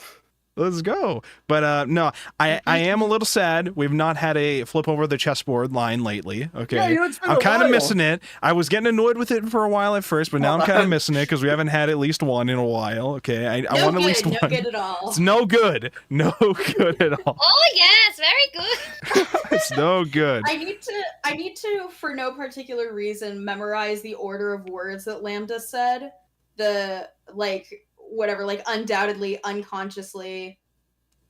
What fucking was it? It was like neither undoubtedly, incidentally, incidentally, intentionally, is. unconsciously, shit like that. Yeah. Where Yeah. she was doing everything she can to say there is no way for you to squirm out of this one. There is no like weird little word game I'm playing with you. No weird little like thing I'm trying to say to you. This was just not a fact that happened. And that was specifically towards how the letter got in front of the door. And we're coming up with all sorts of ideas, like somebody could have accidentally dropped the letter while they were moving a cart or whatever, or somebody could have like planned for the letter to drop at a certain time, or somebody could have like just hid it somewhere and then pulled it out or whatever. Like all of these details are things that we have just destroyed and like defeated with these red truths from Lambda Delta. Just kind of, was it Lambda? I'm pretty sure it was Lambda Delta saying these, right? Where she's Yeah, just like, Lambda is the game master. yeah, where she's just like, that is not what happened. Like, you can That's try to all- worm your that's way out very with these true. other things. And, like, I tried, you know, because I was trying to write all the red truths beforehand. I tried also writing down the blue truths. Bro, I can't do it. We're writing, like, video essay length blue truths that just get Yeah. destroyed by, like, one red text. And I'm like, why am I even bothering to write any of this? Oh. Because the blue text at least is not that helpful for me to write down. The red text is, because the red text will remain no matter what. The blue truth is only important to keep in mind towards like ideas that have not been refuted, but that doesn't necessarily mean that they're true, because all they have to do is just refute red text of like certain points, and then you just win. If you do it towards the end too, you don't even have to say any of the red text until like the very, very end. And that was an important thing towards the game prior to this. So Yeah, there's just a ton of my notes that I think are just useless now because it's just a shit ton of essays from Beatrice in blue text, which were just destroyed by the Inquisitors saying like 2 things. I was like, oh, okay. Well, I guess I didn't need to write all this. They really are counting students. Okay, they minimize the word count. Okay, they maximize the output, the efficiency. Speaking of outputs and efficiencies, okay, it's not just the Imperial Guards. We have control of the bunny girls now too over there on that side. We have those weapons being used against Beatrice due to, I wrote this down specifically because I don't know if it's important at all, Alliance Pact number 1516 and the Celestial Court. That is specifically what they said. They're being used against Beatrice now due to very technical part of the story. A very specific Alliance Pact 1560. I don't know if that number is important, but yeah. I am still trying to keep in mind that we're supposed to be on the lookout for like the number pattern. I don't remember what those numbers were. The numbers from like episodes ago, where it's like one of them was Battler's birthday and the other was. Why are you unironically bringing up lead speak? Yeah. No. I wasn't asking why. I was just saying that's the first time I've actually seen it unironically be used. It's also the one where Shadow got confused about what Battler's birthday was because the version you guys read wrote it wrong. 1516 was not involved. I found the image. I'll go ahead and copy paste it in the spoiler zone. Okay. But yes, so there's some sort of specific Alliance Pact thing. And that's why the bunny girls are now being used as weapons for the Inquisitors and the Imperial Guards and all that.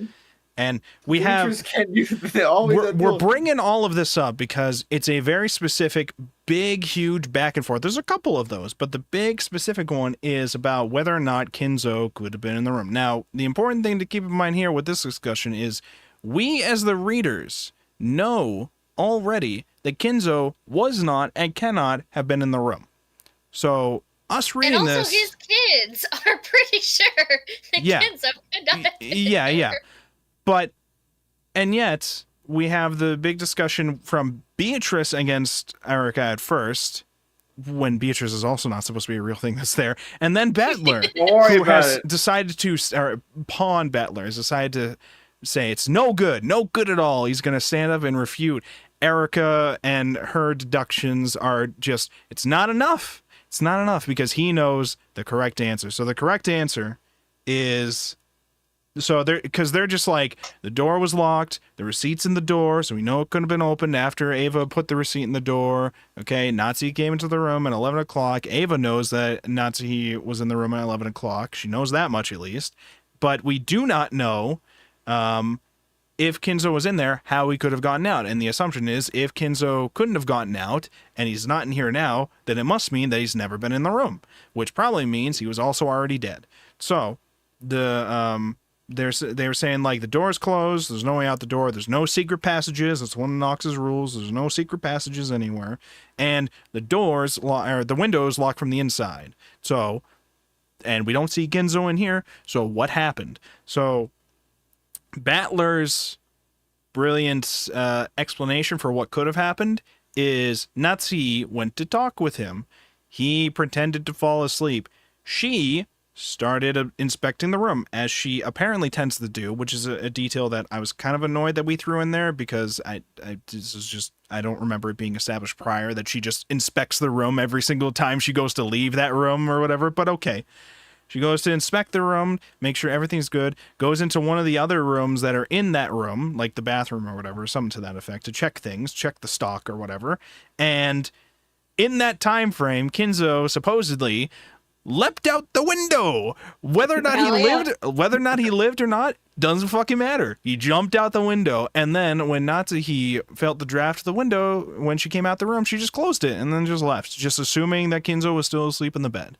Thus, setting the scene for everything to be as we had found it, which was pretty smart, I think, because it's like this one like line to like go through everything that we have established with the red text or whatever. But we all know Kinzo was never actually in the room. Battler's arguing all this kind of stuff in the moment for reasons. I can't quite understand it, but I mean, supposedly we're to believe that he did it to defend Beatrice.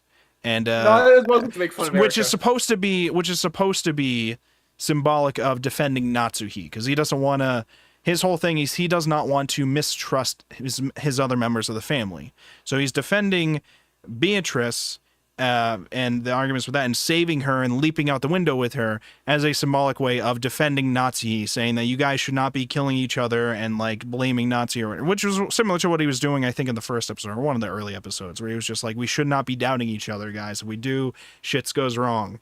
But it's just interesting to me because now he is just directly defending the witch's side of things in a way. But I mean, he's doing it in like a logical way, but he's doing it to like, at least it's portrayed to us as saving the concept of Beatrice by having this kind of idea in store, which we're also told later on was just fabricated so he could win. They were ready to destroy that logic too by saying the window was not opened ever since it started raining. But Lambda destroyed that red truth. Yes, Lambda specifically told them not to. As a way. I don't even think. No, it was Lambda Delta told one of those Imperial Guards not to use it. They were ready to use it, and they were not able to because Lambda Delta told them not to. Yeah, the way that it was shown, like, illustratively, was that she literally, like, vaporized it. So I was like, oh, she just, like, destroyed, like, that piece of evidence. But, like, yeah, that's fair. Yeah, okay, it could have been told or destroyed it physically, but in any case, Lambda Delta interfered with that and purposely made it so Battler could win that one, but probably temporarily to like make him think he has the upper hand, and then you just bring some kind of detail in during the witches trial, whatever it was called, towards the next week that we're going to be doing. Kids are up to now. But so we like specifically know that Battler may have won that battle in front of everybody there, and thinks he won the battle, but he really didn't. We know definitively that. Well, we already knew Kinzo was not alive to begin with, but he didn't even win the logic argument there in the long run, because this is just a red truth that Lambda Delta can just bring back later. It was just held back at that time, but it can still be brought back later to fight off any blue truths that he was introducing then. So, I will ask, is this Battler trying to do that to protect his family, even though in episode 4 at the end he was using family members as culprits? Or is this him still trying to focus on these new witches have taken the game board that me and Vito were playing against and taken it for themselves? So that's one thing. Still haven't fought against Vito. So that's something I wanted to bring up, because that shit confused me when Pawn Battler was mentioning that shit. Why was Pawn Battler mentioning that shit? I also got confused. Okay, that I don't know. that part was one thing I wanted to bring up. That I was just like, I would understand if Meta Battler had taken over him at that moment, but he doesn't take over again until we get to like the trial part that they're about to get into next week. So okay, I'm just like, we're gonna say that was Meta Battler, even though it wasn't. There were. Yeah, I don't know. You're right. He should Meta Battler. Peace Battler. We really shouldn't be seeing Peace Battler's thoughts, because it's Peace Battler. I guess it would be Lambda moving him at this point. Lambda's role playing Meta Battler. Lambda's role playing Meta Battler playing Pawn Battler. The thoughts of Battler trying to bring back the game to him and Vito are Meta Battler's thoughts. Okay. They're not Lambda role playing. No, they could also be that. They could be both. I think Lambda knows Meta Battler's like internal monologue, and he's using that to her advantage in role playing out their interaction. This is also like a new level of psychological warfare. Oh my god. Listen, it's fucking with my head in a lot of ways. I'll tell you that. Okay. Wait, hold on. You guys missed a very important part. And for Battler makes fun of Erica for getting mystery novels wrong. True. Oh, yeah. So this is the next thing I was going to bring. I was going to focus now on Erica, these volumes. So my opinions on Erica from the last volumes, I thought that she was an interesting character in the last few volumes. This one is this week just made her feel like a fail girl. the entire time. It's just like, I have the correct, and she does have the correct answers for these things. And then literally really? everybody else involved with the game is rigging it to say, no, you're wrong. You're a fucking idiot. And I fucking hate you. And she's losing her mind at it because she's right. Why are you booing her? She's right. She's right about all these things. She's like about to open the closet that Nazi's hidden in. It's like, oh no, come on. We got to get going. But. I was kind of rooting for Natsuhi in that moment. Partially because she didn't like Erica. Yeah. Well, and I don't know. I feel like the fact that Natsuhi is narrating, I think similar to what they wanted us to do with Rosa, but didn't work, is that like they're wanting us to empathize with Natsuhi as she's going through this. So the way that they portrayed those scenes obviously would have us, or ideally would have us, freaking out on Natsuhi's behalf and being relieved when Erica gets pulled away. Because that's just like, hello. What? Hello? Hello? Hello? Oh, hello. Oh, you're the guy who's in the Twitch chat, I think. Okay. Oh, shit. All right. So, what else were you saying? What was I saying? You were talking about Natsuhi. Oh, the fact that, like, I succumbed to the artistic skills of story writing and was like, oh, like, obviously I'm empathizing with Natsuhi, so I also felt Natsuhi's relief when Erica was pulled away. It wasn't just because I hate Erica. It might have been a part of it. Supposedly. Most of it, actually. Not even most of it. Okay, maybe most of it. But we don't need to worry about that. I'm worried, Nyan. That's my middle name. I know. All I know, I don't know how I feel about Erica, because I thought she was super interesting the last episode, and then this time or the last week that we were discussing this, and now this week is just like her coming up with the deductions, everybody else in the game just trying to twist things to make her feel like she's wrong, and then she like it just keeps mind breaking herself every 5 seconds because of it. And now she's like in a desperation, like, please, Burncastle, notice me again, please. I'm a good pawn. I can solve the mysteries, I swear. And Burncastle's just like, listen, you screw up anymore, I'm not gonna let you fucking talk unless you're saying something that's solving something. Okay, if you keep screwing this up, I'm not gonna give a shit much longer about you or whatever. So there's a lot of pressure going on to Erica right now.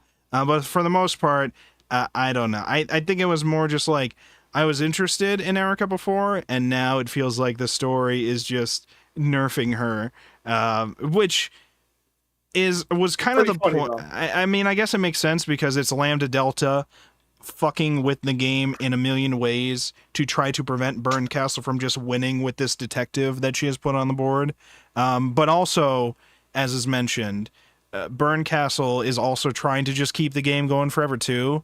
So it's not like, whatever's going on with Erica is not just, oh man, Lambda Delta is just screwing the game so that she can win and my pawn can't win. No, it's also because Burncastle is probably like, specifically, I think like the pressure that she's giving towards Erica intentionally to not screw up or whatever, and then like they screw up, and then they're like, even though Burncastle knows why they probably screwed up, and it was not necessarily Erica's fault, Erica's right, but it's still just like, we want to keep the game going forever, so let's fuck with the detective character that I've inserted in anyways. We can't have her be too powerful, can't have her solving the game completely, otherwise there won't be a game for us to continue onward, so we got to keep her a little bit nerfed.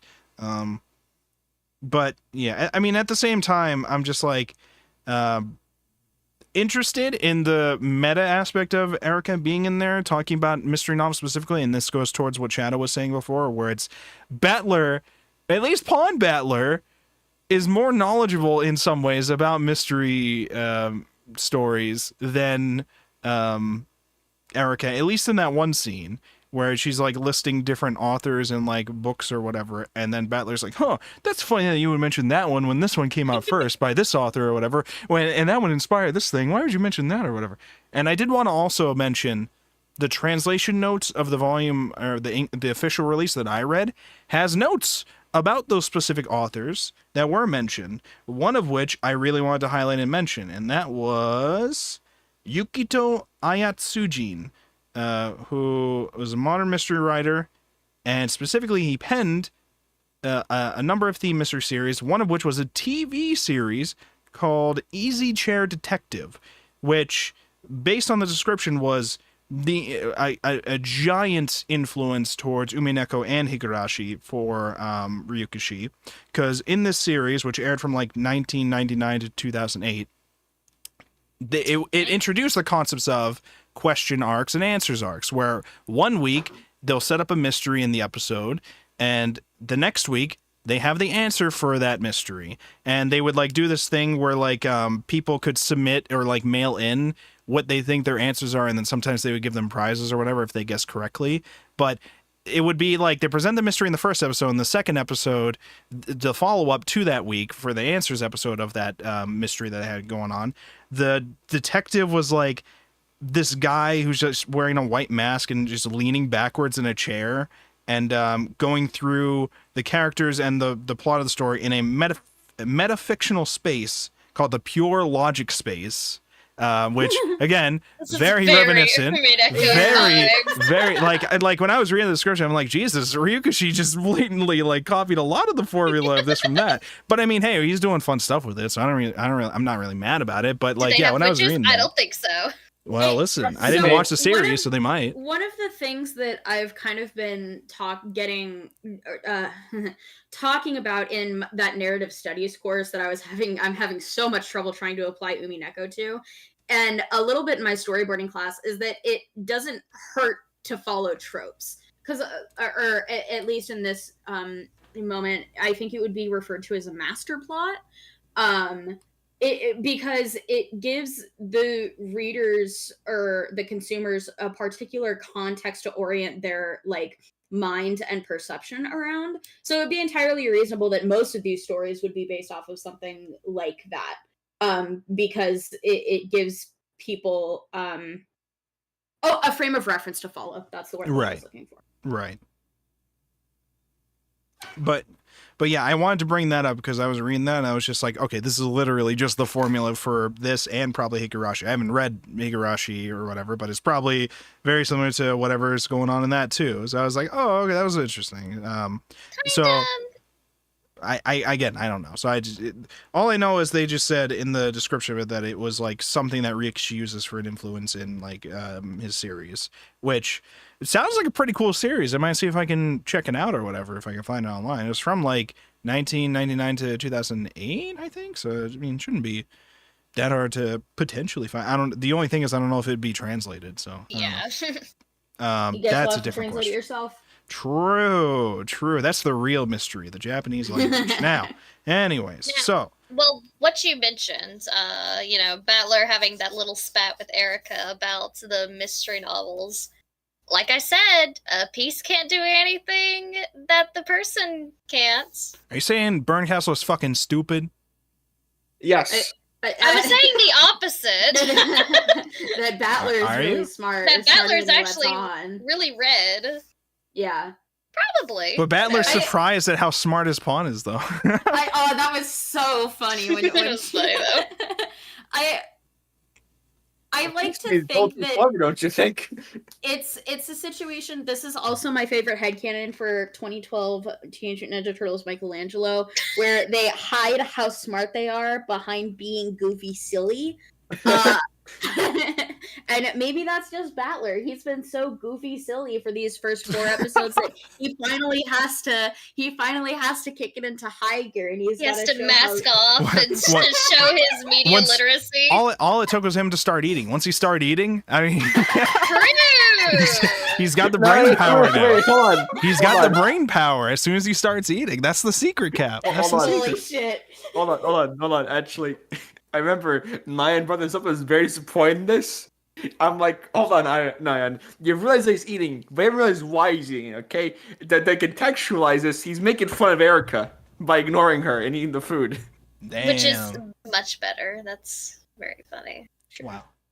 Am I doing it alright? Am I analyzing the situation? Yeah, look at you go. You're being so big brain. Wow. You're being so media literate right now. What would my pawn say about this? What would my pawn say about all of this series? I think my pawn would be very smart. I'm not, but my pawn would be. I think that's how it works, unless you're being controlled. Oh wait, also there's Erica being like, Birdcastles, give me more time, let my brain cells figure out an answer. In brain my cells version, to she figure it called out. them. So it just I sounds prefer like brain cells. In my version, I mean- she called them gray cells, I think. yeah. And so brain cells is much funnier. So if the pawns seem like they could be smarter if you just don't control them, why control them ever? Well, because they're trying to drag out the story or the. Yeah, but I mean, like for Battler, if he now knows that the pawns are just smarter if you don't control them, why would he ever want to control his own pawn? Because that'd be cheating, It's and we just a can't have joke. that. It's just a joke, bro. Is it though? Is it? Because it seems like it's true. I don't know. Well, and also his whole thing right now, his whole motivation right now is that he's trying to get the board back for him in Bito, right? So like outside of the fact that he was getting upset that his family was being killed, it seems to be giving the impression that he was having fun controlling his pawn in those situations, and he's just being forced to sit back now because Lambda is controlling his pawn or like letting his pawn do whatever. I don't remember where I was going with that. Real quick, because I've noticed this mentioned in Twitch chat a couple times. I will mention this directly. If you are in the Twitch chat and you're trying to use the redeems, a lot of them do sounds, and so they are turned off when we do book club streams. I should get used to how to just manually turn off the redeems so that you cannot even attempt to use them, but I have not figured out how to do that yet. I will try to learn how to do that in between the streams. So don't bother trying a lot of the redeems. You will just waste channel points, which you could be saving for louder things that you can spam to me. You Okay, have so been don't told to worry about that. hydrate a couple times. Yeah, don't worry. I've been drinking, don't worry. I drank for every single time you guys did that. Don't worry. Yeah. But chat, Yeah. like 10 points. Who cares? I don't have water. Can I go get water? Yeah, you can go get water. Yeah, you go get your water, and then we're gonna be talking in the meanwhile about how we feel about Delano A. Knox specifically. How we feel about her character, both design-wise and personality-wise, and just her and her like crew that she's got there. How do we feel about them? How do we feel? I love her little design. I like I keep thinking her arm is just a giant rook piece. Is that the intention? Is it supposed to be a giant rook Yes. piece? Because I'm just like, this is either a rook piece or this is like she's half robot. I don't understand what this. Because they talked about her being a puppet, but I didn't know if that was just like a blanket insult or if it was supposed to be like an intentional thing, like you were literally like a robot puppet or whatever. Machine. We have like these little like, how would you describe her hair? It's like curls that look like drills or whatever. I don't know if there's a specific term for It's the called type drill of hair. hair. That's what I call it. Is that the actual? I feel like there's an actual term for the type of hair she has. But anyways, it looks cool. I like her outfit. I like her design. I am interested in if her character is going to be playing a bigger role in the next episodes, or if it's just going to be another case of her and Erica are here for this episode and maybe won't show up again until like the finale or whatever. This is what I get worried about now whenever we introduce new characters, because I'm just like, Anjay and Bungo Stray Dogs guy, yeah, they're not. I don't know when we're going to be seeing them again. Bring Probably Bungo not Stray anytime Dogs guy soon. back. I mean, It was And, him the whole time, Nyan. You fool. Nyan, how did you feel about Delano? I liked her more than Erica. That's not saying much, though. You hated so far, Erica. So good. It's not saying much. I thought she was fun. I really liked the cinematography and the framing to the fight scene between her and Battler. I think that it was better choreographed, or at least choreographed more interestingly than her fight with Bito. I'm kind of on her design, personally. I like the one robot arm. I think it's neat. But I think it's a little bulky. Like, that's probably the point. But I think for the rest of her, like she mentioned outright in the manga the fact that like she's a child. So I think it's really bulky for her design. But yeah, she's cool. I'd like to see more of her. Okay. Sorry, I'm just trying to get rid of this thing. Okay. Okay. Shadow, Turndo, either of you have any thoughts you want to express about Delanor A. Nox, Chief I Inquisitor. should be repeating what you guys said, honestly. Okay. I'm a little overloaded. I mean, there's way too many storylines going on, and I feel like it just I think Erica as a new character was okay, but like when you start adding even more, it just gets to be a lot. So It is a lot. And I encountered like 35 characters. Yeah, I think specifically, well, like I said, I did the math and I literally listed them all out at some point. But I think for episode 5 specifically, it's been 37 and that's not including Delanor's 2 assistants or the differentiation between their pawn selves and their meta selves. Because it was the 18 that are on the island. This episode also included Beto, Virgilia, Burncastle, Lambda, Gap, Ronave. It did have the 7 Sisters of Purgatory. Yes, and they the came 3 back. Siester Sisters. And then Delanor and her 2 assistants. So that's 18, 19, 20, 21, 22, 23, 24, 25, 26, 27, 28, 29, 30, 31, 32, 33, 34, 35, 36, 37, 38 for this episode alone. Yeah. I find this funny that there's like almost the same amount of characters as there are Mega Man Zero bosses, and I find that very funny. All right. Shadow's out here being like, how can I make this about Mega Man? I understand. All right. Let's. What I'm saying is there's a lot of characters already. Yeah, I understand. He's related it to Yu-Gi-Oh! He's related to Mega Man. All he's got left is Breaking Bad and JoJo. I mean, and that's it. He's done. I mean, basically, I have to figure out how to relate this to Familiar of Zero now. we definitely got stands of this. Okay, stands. JoJo's covered. All right, we got stands. What? We got stands Well, covered. I This. think We have pawns Is- and meta versions of them that help each other out. Okay, we got furniture. Was for Anjay Yeah. that part? Like, yeah, 100%. That's covered. Okay, so now we just gotta do Breaking Bad references, which We did though. which we yeah, when Kinzo was making the whatever the fuck the word is that I think starts with an A. Alchemy. he's No, an there's alchemist, but No, or no, he's a goldsmith. Beatrice is the alchemist. The name of whatever the fuck he made that ended up maybe or maybe not being Beatrice. It's not Homunculus. amalgamation. Oh, homunculus. That's what I was thinking. Why did I think Right. it started with an A?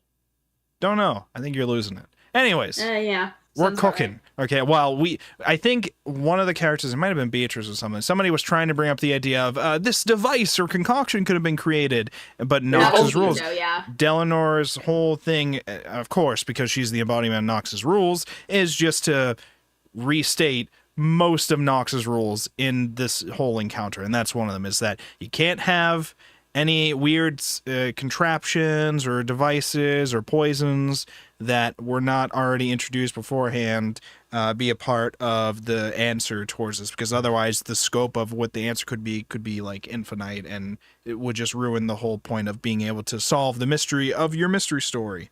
That was one of them. The whole thing about specifically here, it's written as there can be no secret passages. In Nox's actual rules, it's supposed to be there can be no more than one secret passage or door. But we've simplified it in Umineko by changing that rule so that there's just no possibility of them in general, to make it a little easier to try to like make Secret tunnel. because the big point of everything that's happening throughout all of this series is the big debate about how can we break down the rules of these mystery stories and get the reader to admit that, given the facts that we know as the reader, the only possible answer for who has committed these crimes is that it must be some kind of witch or magic or whatever that was able to do this kind of thing. It couldn't possibly be a logical explanation for this kind of thing rooted in reality. And it's trying to do it in a way while also leaving room for there to be potentially an actual person behind in the background. But they're trying to, like, it's essentially trying to set up a mystery done by an actual person that is impossible for most people to believe could have been done by an actual person. But it's also framed in a way to where like there's ways to solve it, and that's why we get it in this little like back and forth of Lambda, Delta, and Burn Castle keeping the game going forever, because it's like if their side was correct and they really wanted to win and say that a witch actually did this and a witch actually did it, then all they would have to do is say something to the effect in a red truth, like Beatrice is a witch and she did this thing with her magic. If you say that in red, there's nothing to debate about. We don't do that because they want to keep the game going forever. And in terms of this, that just means we're always going to be open to the possibility that there's a real life explanation for these kind of things.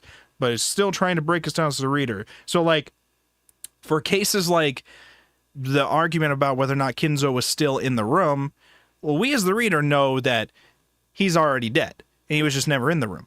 But people like Battler introduced the idea of, well, even if you might suspect this thing, and this might be the most likely answer, based on the facts that you presented to me, there's still other answers that we can do.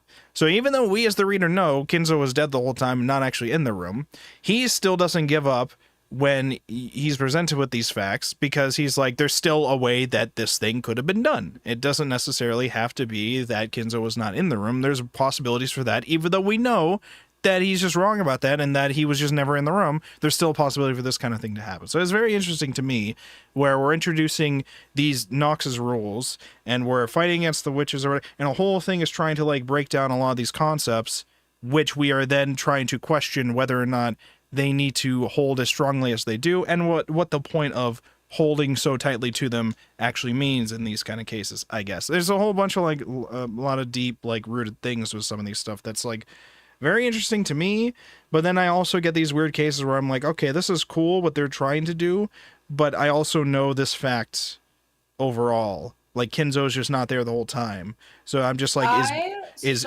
listening because okay, well, my thanks. cat came into the room. Thank Yeah, you. of course. Thank But I'm you. trying. Listen, I'm saying that because I'm trying to go back several minutes to make a joke. And the joke is that I think that it's kind of cringe that they modified that Nox rule, because now there can't be a secret tunnel between the main mansion and the side mansion. And I think that they should have kept that Nox rule, as there can be one secret door passageway, so that we could have that tunnel that connected Kinzo to his secret lover Beatrice, and their child is Battler. So Battler, that's why he's not Kinzo's listen. That's why he's not Kinzo's grandson. He's actually Kinzo's son. Hey, listen, maybe the question is what constitutes a secret. Maybe if more than two people know about it, it's not a secret. I don't know what the rule is with that. Yeah, does that mean that there can't be a secret passage? I mean, because like we saw from episode 4 that there probably is some kind of network. Because yeah, that goes into my idea of like, okay, so we have to go into what defines it as a secret passage, and it can't just be that only one person knows about it, right? Because it could just also mean like, in my mind, those passageways that we know most likely exist are probably because all the servants know that it exists. And Kinzo knows. Like, it's just like some people don't know it exists, so to them it's a secret passage, but to other people it's not. Or it's not necessarily hidden. It's just that the door happens to be in the boiler room, so nobody except the servants are ever seeing it. Right. Yeah, I mean, there's still room for weird word games to us be playing with the witch. Yeah, what's up? Are all of Nox's rules in red text or no? I forget. I think they pretty much restated them in red text during her intro, I think. If I'm remembering correctly, because they wanted to establish that these are like the defining like logical things against them in this kind of case. I think it was mostly when Nox was introduced. I mean, although I did write red text stuff in my notes, maybe I can find them here, because there's like a lot. I'm gonna say, what if Nox's rules are just full of shit? You know, what if? Like, I mean, they might be. Nothing. Well, so again, these are all based Nox on. Has to have plot armor. I mean, it's like if Nox doesn't have plot armor, if they die, that's gonna like mess up the whole entire episode and like future episodes too. Yeah. Like if the rules just break. Yeah, because the point is that these are like real life like literature rules established by that author. Yeah, I'll try to as supposedly guides to write a good mystery novel. And yes, I am seeing in my notes, Delanor is specifically fighting back against a lot of Beatrice's blue text when she's trying to defend Kinzo's existence by just restating each of Nox's rules, but in red. Like, such a Okay. substance does not exist. It does not exist. Such a device does not exist. It cannot exist. In the name of God, such chemicals and devices will not exist. They will never, from now until the end of time, be able to exist. And they're Are just you like, denying you the can. future of humanity? It's like, hey, that's for God to decide, not us. Okay, so God will decide their progress. All right. So right now, I'm just here to tell you that in terms of this story, this shit ain't happening. So good luck with that. Right, I remember that. In the name of God, now and in the future, this will not be a thing. They Damn, are heavenly Dalrymple is back the whole inquisitors. time. Yeah, it's true. It's true. You didn't ask me what I think of Lanor. We don't care. Well, so I get nervous about asking what you think of these things because I don't know if you can talk about any of these things because some of them might be based on your view of them in later parts. I don't know. So at this point, what is going on? Oh, are these sound effects of Delanor? Are these what? Oh, the death when they're saying death, death, death. Okay. So lines like that. So lines like that are why I'm thinking every time she ends her sentences and it's bold or whatever for the last word, it's probably because she's saying like deaths at the end of like every single one of her sentences in the original Japanese. But I don't know that for a fact. I don't know that. That's her saying death. Yeah, I know It that, is. but it also sounds like deaths, which could also be why she Yeah. ends up saying deaths at the end. Is what I'm trying to say in terms of. But again, but no, yeah, that was the whole scene where she's just saying death, death, death, death, death over and over. Executed, die, die, die, die, die, death, death, death. Yes. Okay, so what are your thoughts about Delanor other than sound effects? I like her. Oh, okay. Thank you for your contribution. You were just waiting the whole night to spam that, and then we didn't even understand what was happening at first. I thought it was the random who was in the call at first, like randomly deciding to spam sounds for all I knew. And I was like, It was super quiet for me, so I couldn't Yeah, it even was, it really was. tell Yeah. what was going on. I like her more now than I used to. I was kind of neutral to her, but now I like her. I like her now. I'm relatively neutral towards her. I don't hate her like I hate Erica. You really gotta hammer that point in. again, that's not saying much. It sounds like you really fucking hate Yeah. Erica. Do you hate Erica more than Rosa? Because I fucking hate Rosa. Okay. Oh shit. Oh no. Yes. Oh, Okay. shit. That's I think okay. so. We gotta dissect this. Okay. Here's the thing. I will say that it's similar to the problem that I was having with Natsuki and Natsuhi. I think it's because Erica is more fresh on my mind because Rosa has just taken a back seat this episode. I've Good. forgotten my anger towards Rosa because she's not here for me to be angry towards. So now all of my anger is directed at Erica. You know? put somewhere. I got it. You gotta allocate your anger points to someone.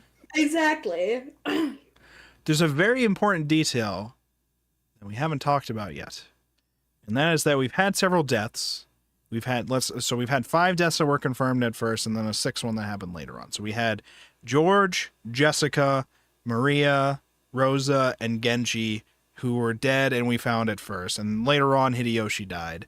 The important thing to note is that the 5 original bodies disappeared from their rooms afterwards.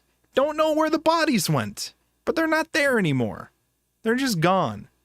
And like when they found Hideyoshi dead, they tried to move him into another room because they didn't want him to also be moved by whoever is doing that stuff.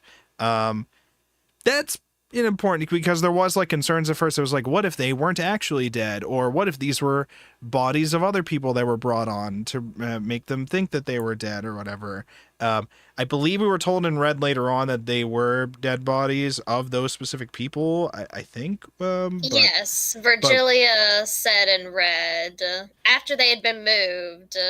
And she said at a these are time where, dead. and she said at a time where they're just like, you don't have to be saying red text right now. I think too, right? Or somebody. Yeah, they were was? like, this is Yeah. actually kind of disadvantageous to say this in Red because you sang it in Red, even if they can't hear it, that still makes it in Red. Yeah. For us, the readers, like we're gonna know that detail or whatever. But yeah, it's an important thing because it's like, what's going on with the bodies? Why did we have to move them afterwards? What's the point of this? And it's probably also tied into whatever weirdness Krause is getting up to. Which brings us towards the next big incident that happened, which was Natsuki was told on the phone towards the beginning of our reading this week to go hide within a closet in the first guest room at exactly 1 o'clock the next day. I can't believe she's been a lesbian this whole time. Damn. You're just not figuring that out. I'm kidding. I hear there. What was You're it? media literate, but dang. I hear there was. I hear there's a lot of art of her and Ava, right? Is That's a lot. So I think that's Sheena's favorite ship. So okay, so Val. Natsuki is hiding in the closet as she was instructed to do. Almost thinks to herself because the guy on the phone is just like, okay, it's just a little game of hide and seek. Because if you hide in there for 1 hour and you don't get found, you win. Nothing's gonna happen if you lose. Definitely not. But it's just a little game, obviously. So she goes to hide in there, and at first she's thinking to herself, maybe I should lock the door, and that's an easy way to win this. But then she's like, but if Erica notices that this is locked, then I'm fucked. And if anybody else finds me in that closet, I'm fucked. But, I can't have Erica noticing that this door is weirdly locked or whatever. So, or chain locked specifically. So I will just hide in the closet, leave this open or whatever, and I'll just wait the hour and see what happens. And so she goes in there, and Hideyoshi eventually wanders into the room, cries about George because he's all alone. But he finally has the opportunity to cry about it. By the way, I was gonna say as well, where I was thinking to myself, all the kids are dead except Battler. Jessica's one of them. I don't remember her freaking out as much about Jessica being found dead. I think at one point she shouted that she has to go see her body or whatever, and then I think she just did something else. Wasn't that just a ruse for something? Yeah, I thought it was like a ruse for something, or it was, or that was the moment where they found out the bodies were gone. I don't remember, but it sounds like. Pause real quick. I swear to God, I heard Ari here. She's used to be in the closet. Yeah. Is this a phrase you are not familiar with, Shadow? No.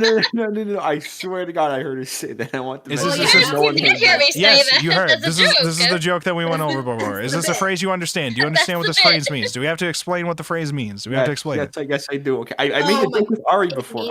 We've been in the other situation. Yeah, it means that she's gay. And being in the closet specifically means that you're gay but don't want to reveal to certain Yes, people. I know, Chef. I've used a joke against Ari before. You were there. Okay, This was just a bit. Okay, I'm not revealing anything. Well, because I'm just okay, do we have to stop and explain this concept? Because we're bringing this up again as we're talking about her ignoring the death of her daughter. Okay, she's ignoring the death of her daughter. So I think that actually that was how they revealed that the bodies weren't there, because she went up to the room and was like, dude, where's Jessica? I can't see her. And everybody was like, what do you mean? She's right there. And then she wasn't. Right, but I was also thinking, it seemed like it was a while before she realized I should go look at Jessica's body, but I wasn't sure if that was just also the pacing of the manga. Girl's got a lot going on, okay? Her daughter is not the top of her priority list.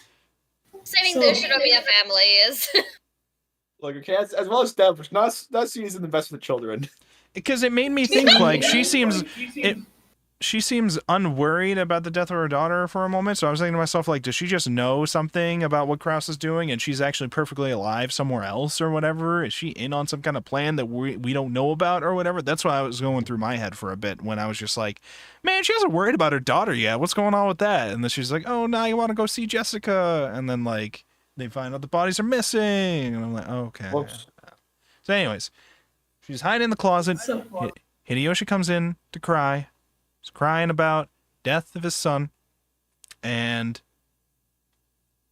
then he finds out another person is in the room. I think I forget if it sounded like he locked the chain on the door or whatever, but he's in the room and thinks that nobody else can get in, and then somebody else is apparently in the room and kills him. I was immediately thinking, as soon as Nazi in the closet, I'm just like, okay, so he's probably already, whoever is in there, it's probably already in the room, under a bed or some shit. And then Hideyoshi goes in there to cry. And then, there's another person in the room. How'd you get in here? Stab, dead. And then everybody else comes in. But, at first, Ava's like, why is this chain on the lock? And what happened, Hideyoshi? Why are you dying? And then she gets everybody else. They break into the room, find him dead. Nazi's hiding in the closet.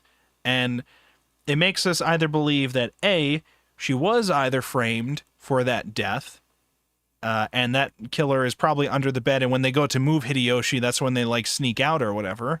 Or B, Natsuhi did the killing and is just actually hiding in the closet because Natsuhi actually killed Hideyoshi, and then once they move the body, once she thinks the coast is clear, then she can leave and go do something else. So it's like one of those two kind of scenarios might be the case of what's happening with how it's presented. Because, again, the big question this week is whether or not Natsuhi is involved with the murders. Because right towards the beginning of this episode, we are shown Erika accusing definitively Natsuhi of being the culprit of all of the crimes that have happened so far. So we've already been told from the beginning that this is who will eventually be accused by our detective character of having been the culprit. So then it's a question of, is she correct with all that? So far, Erika's deductions seem fucking correct, despite what the game might make you think. Average girl moment. The game is making Erika think she's stupid, but she's been right. She's been right. Allegedly. So it makes me doubt source a lot code, of what's going on with her story, because it's just like, oh, she's being framed or whatever. But I mean, you know, it just all lines up to where it's just being like, it's probably just Natsuhi. I don't know. I mean, she's already thinking that she's talking to witches and Kinzo when he's been dead for 2 years and just hanging out with the Sisters of Purgatory and all that. So I don't know. I don't know. There's a lot of interesting details, but how do we feel about that question? Do we think Natsuhi was the killer or is involved with the current set of killings directly? Or do we think that she is being framed? Or do we think that she is unintentionally being used for some crimes? What are we thinking, chat? What are we thinking? Don't all jump up at once. I will volunteer as tribute. Turndo, what do you got? Yeah, I don't like that theory just from a narrative perspective. I don't have any logical reasoning for why I don't like it, but I don't like it from a narrative perspective because that really takes away the agency from Battler and Beatrice's battle, right? Because I feel like that's like supposed to be where the main plot is going. So there's probably going to be some sort of twist that brings it back to that whole grand theme of where Beatrice gets involved and overturns this whole chessboard once again. We're gonna flip over the chessboard eventually. It's gonna happen. Like, because Beatrice hasn't entered this game yet, so and has she appeared yet? Well, like, her pawn has been playing for her, slightly under Lambda's control. Well, probably not under Lambda's. Probably mostly like of her own accord, and then the other characters are mostly under Lambda's control. But it could also be that Lambda's influencing her. But supposedly, Beatrice's pawn. Beatrice herself is just in a comatose state in the meta world. She's not doing anything. She's just kind of sitting around. But Beatrice the pawn has been active in some of the discussions and debates. But it's mostly been like in terms of defending Kinzo's existence for the most part. So yeah, I don't know. Yeah, it's one of those things with those kind of things. It's perfectly fine if we're just like, this is a detail that I would not like if that turned out to be a case. I have no logical reason to say that would not be the case, but I would probably not like it if that is the case for whatever reason, like narrative reasons or whatever. Like, for me, I think I'd mentioned before there was some weird lines of thinking where if we get some weird thing later on where it turns out the human count doesn't count all the servants that we keep calling furniture because they're furniture, they're not human. Like, if that kind of thing happens, I will, it's one of those things where the series has been shouting that at you the whole time, but I will not be happy if that actually turns out to be a thing that we use, I would not be super shocked if we eventually pull out the whole card of the actual human count is, influenced by the fact that some of these people are considered furniture, not human. Like, I would be upset narrative-wise and enjoyment-wise about it because I feel like that would be a stupid way to play that. But I would not be upset because, like, I know that the story is also trying to shout that at us, like, in the early episodes a lot. Those kind of details are things where it's like, okay, I get it. I don't know if I like it, but I get it. But, yeah, things like that. On that note... Yes.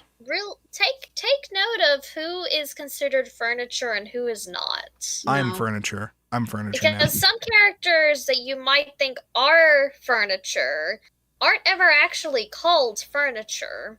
And some characters that are, that you wouldn't think are called furniture. I think the main ones that I only remember referring to themselves as furniture are Genji, Cannon, and Shannon. I don't remember if any of the other servants actually call themselves furniture. I just remember those three calling themselves furniture, or at least, at the very least, Cannon and Shannon. Virgilia or some shit.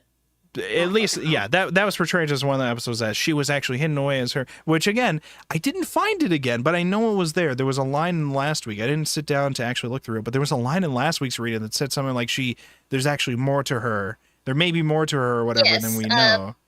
Beto makes a snide comment to one of my friend that's reading episode 5 screenshot that. Okay, because I was going crazy last week trying to think of where that was. I was like, I knew that happened, and it kept trying to make me think, because it just made me remember back to when she turned out to be Virgilia in that one episode, but that was more like she awakened as Virgilia, and she was using her as a vessel or whatever. But I didn't know if that was supposed to be more of like a placeholder for like, what's her name, Kumasawa, turned out to be like one of the people at that hidden mansion involved with whatever, the Beatrice or whatever. I don't know, but who knows? Yeah, I don't know. I think you know, actually, but you know, it's fine. It's fine. Yeah. So who's guilty? Is it Nazi? Is it Kraus? Is it me? I think it's Beto. You think it's Beto? Why would Beto do this? Beto killed the child of 19 years because Nazi asked her to, and then she, became stuck inside of whatever because of Kinzo, and then they had to break the shrine for her, and okay, but why? I think. Okay, but why? I think for this loop, it could be either Kraus or Natsuki, or it could be team thing between the both of them. They would both have the motivation to be working together for something like that. Now, Kraus, obviously, if he's doing like this other weird thing with her lost son or something, like, he's being a bitch, but like also it's Kraus. We've come to expect that. He's a little trolling, is what you're trying to tell me. He's being a little silly goofy. The bit that I wanted to propose is, what if they actually pull a fast one on us, and it's been Hideyoshi this whole time? Not Hideyoshi! No. I was only half listening. Do you mean Hideyoshi is the culprit for this game, or Hideyoshi Beatrice? All of them. All of them. Hideyoshi's been Beatrice the whole time. No. I got you better one. Slightly less funny, but they say Kinzo is dead at the beginning of all of them, so that they don't suspect Kinzo, but it's actually Kinzo every single time. But Hideyoshi being the culprit every time was funnier. No. I got you better one. It's Hideyoshi and Sagataro. No, exactly. That's his furniture. That's his furniture. No! So, okay, there are 3 human characters that we know could not have done the killings. One is Kinzo, because he's not alive. 2 is Erica, who is the detective. He's got the detective role, not the culprit. The other is Battler, who we were told in red is not the culprit, has not killed anyone, nor will kill anyone in any of the games, is what we were told. By, I believe, Virgilia. I believe Virgilia said that. So we know that these 3 characters cannot possibly be the killers. Does not necessarily mean they might not be, or well, we know Erica and Kinzo won't be, but Battler, I don't know if it might be something weird where like he ends up being an accomplice, like either by accident or some shit like that, but he has not purposely been the culprit, as far as we know, in these games. So, because that was told us in red. So we know that at least Battler is like someone we can trust, at least, despite how last episode was trying to make us doubt it by trying to be like, you're not actually Battler or whatever, but so it could either be any one of the other existing members of the family or some extra person on the island who's somehow not included in the human count for whatever reason. Mysterious Person X. Could be a number of things including that. I did also want to bring up with Erica, she is now able to implement not necessarily a red text thing, but she's able to utilize her own power, Detective's Privilege, which has been used a few times now. Okay, so it's called Authority in your version. Mine's called Privilege. And it's that she can compel certain characters to not be hiding information from her because she's the detective of the story and is supposed to be allowed to know and gather information and testimony or whatever without them keeping it away from her. So things like the scene of the crime when the body's found. She's not to be kept away from it because she has this ability and it compels like people like the doctor to give testimony to her about something. Whether or not they lie about it or not is probably a different case, but they are compelled to give her information regarding it at the very least, which will probably play a huge role once we get into the witch's trial next week, where she starts revealing information that she gathered through that, because a lot of that was she gathered the information, but we didn't actually see it. Things like that. What were you going to say? I was remembering that Ronove had mentioned being friends with Genji, I think, but they both also refer to themselves as furniture. Sorry, Yeah. I'm like 10 minutes back in the conversation. What are we... Yes, Why does nobody I will- listen to me? I'm trying to figure this shit out here. I will give you that, Andy. Renove is called Vito's furniture. Yes, Okay. that is one of the other characters. Not the only ones, but And Gap isn't furniture. How do you... So, I don't okay. think so. no.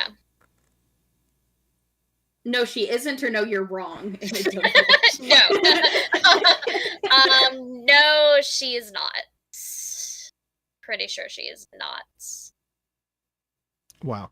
Anyways, so I wanted to bring up, Anne, you hate Erica so much so. Apparently more than Rosa, somehow, okay? How did you feel about her getting psychologically fucked with all the time now in these volumes, at least? Were you happy? How did you feel? Are you still 10 minutes behind? Is that the time zone thing? This Arizona time? Are you just like listening to the YouTube VOD like 10 minutes in the past and you're responding to that? Like, I'm talking here. Danga's in the voice chat and it's like, I've never read Umineko, so I'm trying to answer his question. Do not. What? Wait. Where are you guys even talking? Yeah, everybody, stop, chill. Okay, we're in the voice chat for this podcast. Stop typing to other people and talk to the people on the podcast. Okay, Danga, we appreciate you being here. So I have to. No, hold on. To be clear, they're not typing in any chat other than the text chat for this voice chat, okay? Nobody pays attention to those in any server ever, okay? This is just a fact, all right? I will let you know. But second of all... Andy, would you like to answer the question the chat proposed to you? Yes. I... Would you like me to repeat it? Repeat Would you like the me to repeat question. it? I will repeat the question. I will repeat the question. Do not look in chats, okay? You look at me. Look at me directly in my avatar's eyes, okay? You look at me and you answer my goddamn questions, okay? That I printed out of your avatar at work today. You answer my questions, okay? All right. You hate Erica. I know you hate Erica. You hate her with a burning fiery passion, okay? How did you feel seeing her get psychologically fucked with the entire time, even though she's correct the whole time, just being fucked with by Lambda Delta and Burn Castle and all of that throughout all of this? How did you feel about it? Just bored? Yeah, bored. You didn't feel satisfaction in her getting fucked with? Because you hate her? I thought it was kind of annoying. What? You didn't think it was hot, really? What? Hold on. It's definitely presented like it's trying to be.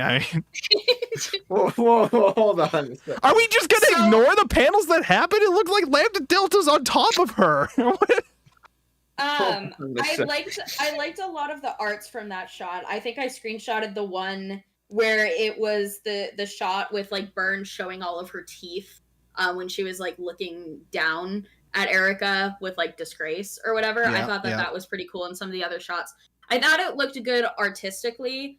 I think that the mixture, the constant mixing of the meta world and the game world got really confusing. Like we brought up a little bit with not understanding whether or not it was Pawn Battler or Meta Battler who was having the interactions with Beto during the window scene. I think that by the point that I had gotten to Erica being pulled out of the game and into the metaphysical world, or I think even at that moment there was some weird there's some weird, like, Erica is interacting with them and they're interacting with Erica, but there's a blend as to whether it's taking place in the physical world or the meta world. I kind of tapped out. I was like, okay, like, it gets to a point where, and I have this, I'm sorry, I know that I'm just kind of rambling. I had this a little bit with some of the earlier volumes too, and I feel like even some with like Summertime Rendering and the other mysteries that we've done, where it gets to a point where you're, 10 pages into an explanation and you're done listening to the explanation. By the time that we actually got to Lambda Delta confronting Erica, that's about where I was like, okay, I don't need to have this explained to me anymore. Like, I get that all of the blue truths are going to be struck down with red truths, so there's not a whole lot of weight. Like you said, how you were writing down all of the blue truths and then realizing that they were all going to get struck down. Like, it gets to a point where it feels a little like reading it is a waste of time. No. And I prefer Lambda's and Burns dynamic, and it felt a little like Erica as because like the whole thing is that it was supposed to be like a game between like Burn and Lambda or whatever, and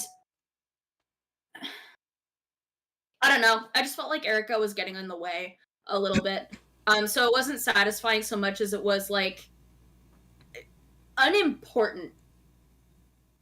I think that it would have been the same, almost exactly the same, if her blue truths just kept getting struck down repeatedly. It didn't need the whole like physical confrontation, but I liked it aesthetically.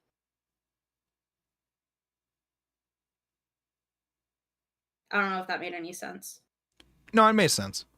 I like when I think back towards, a lot of the scenes in the past episodes, like what you were saying, I'm just like, I'm being shown a fantastical like series of events towards what actually happened, but we could skip all this. I already know this is not actually what happened. I'm in Battler mode, okay? I'm thinking about this like Battler. So I know you're just going to show me in the end how their body is dead and say like there's a fantastical reason for it. Just show me the dead body at the end and I'll actually tell you how it's not from magic or whatever. There's a million fucking ways that you can explain the dead body as it currently is. You're just trying to show me a magical reason for it and trying to say that it must be because of that. But no, it's not the case. Like, I think like you felt the same way about the battle with George and Gap and Ronave and Jessica, and like it was so beautifully illustrated. Love looking at it. Like I said, Lambda's expressions or Burns' expressions, the way that they're representing Lambda, like I'm really enjoying how they're depicting the characters that they're putting details into, as Turando pointed out at the start of the stream. But yeah, it's just like it's the same story whether you include that or not. So specifically, that stuff annoyed me where I'm looking at a fantastical scene that I know just didn't happen. That's a whole different thing for me though than with the blue text red text thing. In my case, I just gave up on writing the blue text because it was a lot of them and it just got shot down by red truth or whatever. I mean, it is important to write down the red text because you know that's going to stay consistent regardless. The blue text can be shot down at any point later on, and like it's the point of the blue text is these are hypothesis and like ideas that you as the reader could have even come up with, or it's trying to help you try to come up with your own reasons for certain events happening as they have been presented to you. It's trying to help you think of like different excuses for things that could have happened by presenting like, here's some example things that you might have thought of yourself, or if not, we're giving you these ideas which they will be shot down and you can come up with your idea maybe based on that or like similar to that, or at the very least utilizing the red truth that came as a result from it. So you thought this? Fuck you, you're an idiot. Well, like the blue text stuff, I don't really mind as much.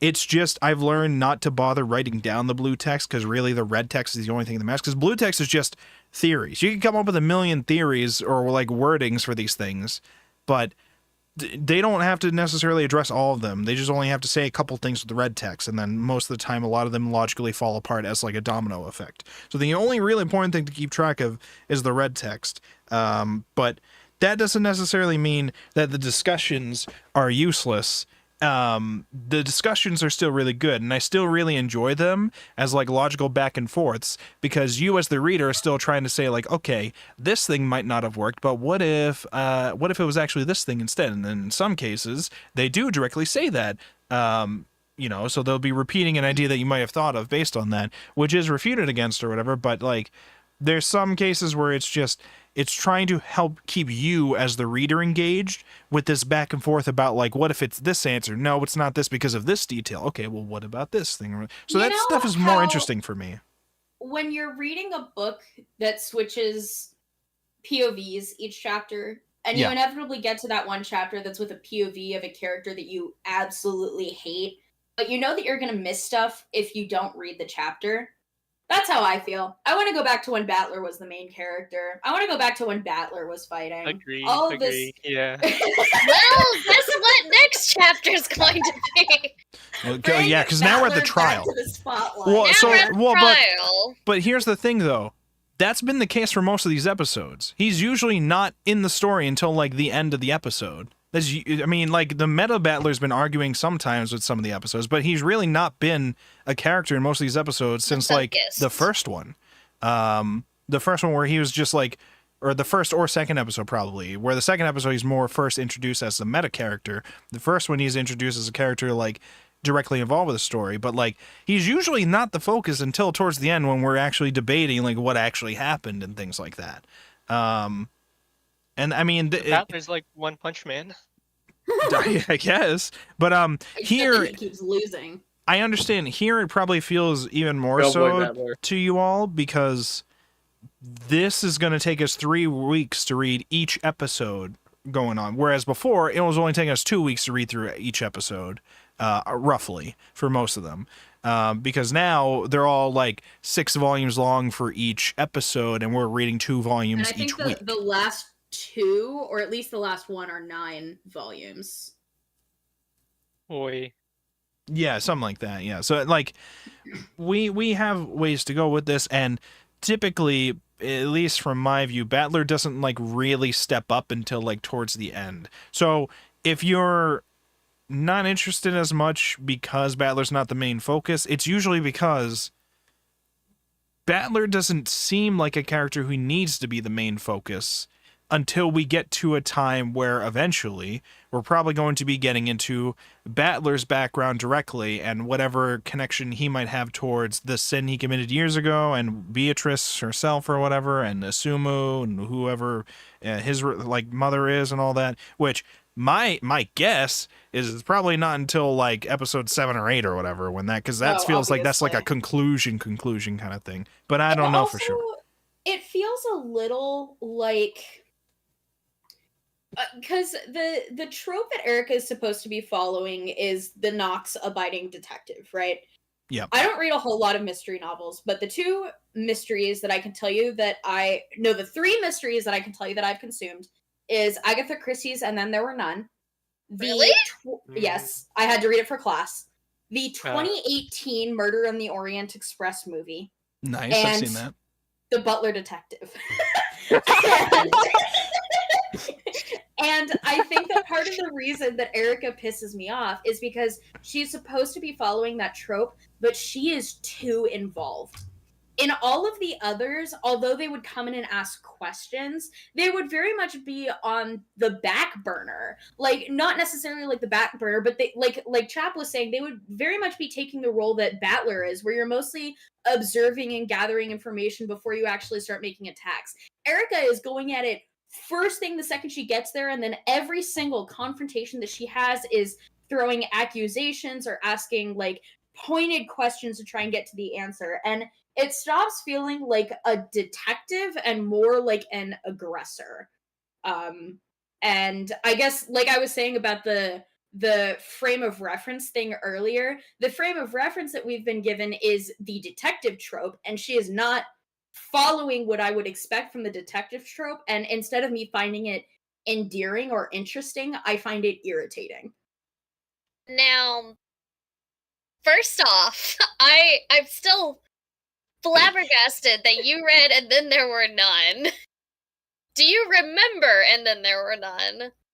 That explains a lot. No, because I think it was 8th grade. Okay, yeah. So like 9 years ago. But I read the book and then we watched the movie. Like the old black and white movie in class. Reading Agatha Christie before Umineko will already give you a very big advantage. But yeah, reading Agatha Christie 9 years ago. Secondly, that's a lie. Actually, I did see the Doctor Who episode with Agatha Christie. No. Oh God! Shut it down! Shut it down! I think it shut was The Wasp down. and the Unicorn was the name of the episode. I have never read any Agatha Christie anything, so I have no advantage here. One interesting way I see Erica described is that she is kind of like a horror movie villain put into a murder mystery. Like yeah, she is, I felt like that. if there were a horror movie villain in a murder mystery, she is that. She's setting up the jigsaw. She's Jigsaw. She's Jigsaw. She's setting up the jigsaw traps. I She understand. is. What if the detective were the monster? You know. Because, I mean, really, because, like, her presence demands a death, right? Her presence not only demands a death, but you cannot really escape her grasp once she has you in her sights. She has the detective authority. If she wants to know something from you, she will. And she will use those means to get what she wants. And she gleefully does it without care of who she hurts. Yeah, she's House MD basically. She's House MD.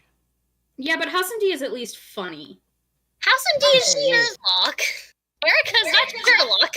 No, but House MD is very specifically a different kind of inspired by Sherlock. Like you've seen House, right? Yeah. Okay, so then you know what I'm talking about. He's an asshole who doesn't give a shit about anybody's opinions about these things. He just wants to be right, and that's literally Erica. Practice monster, not a.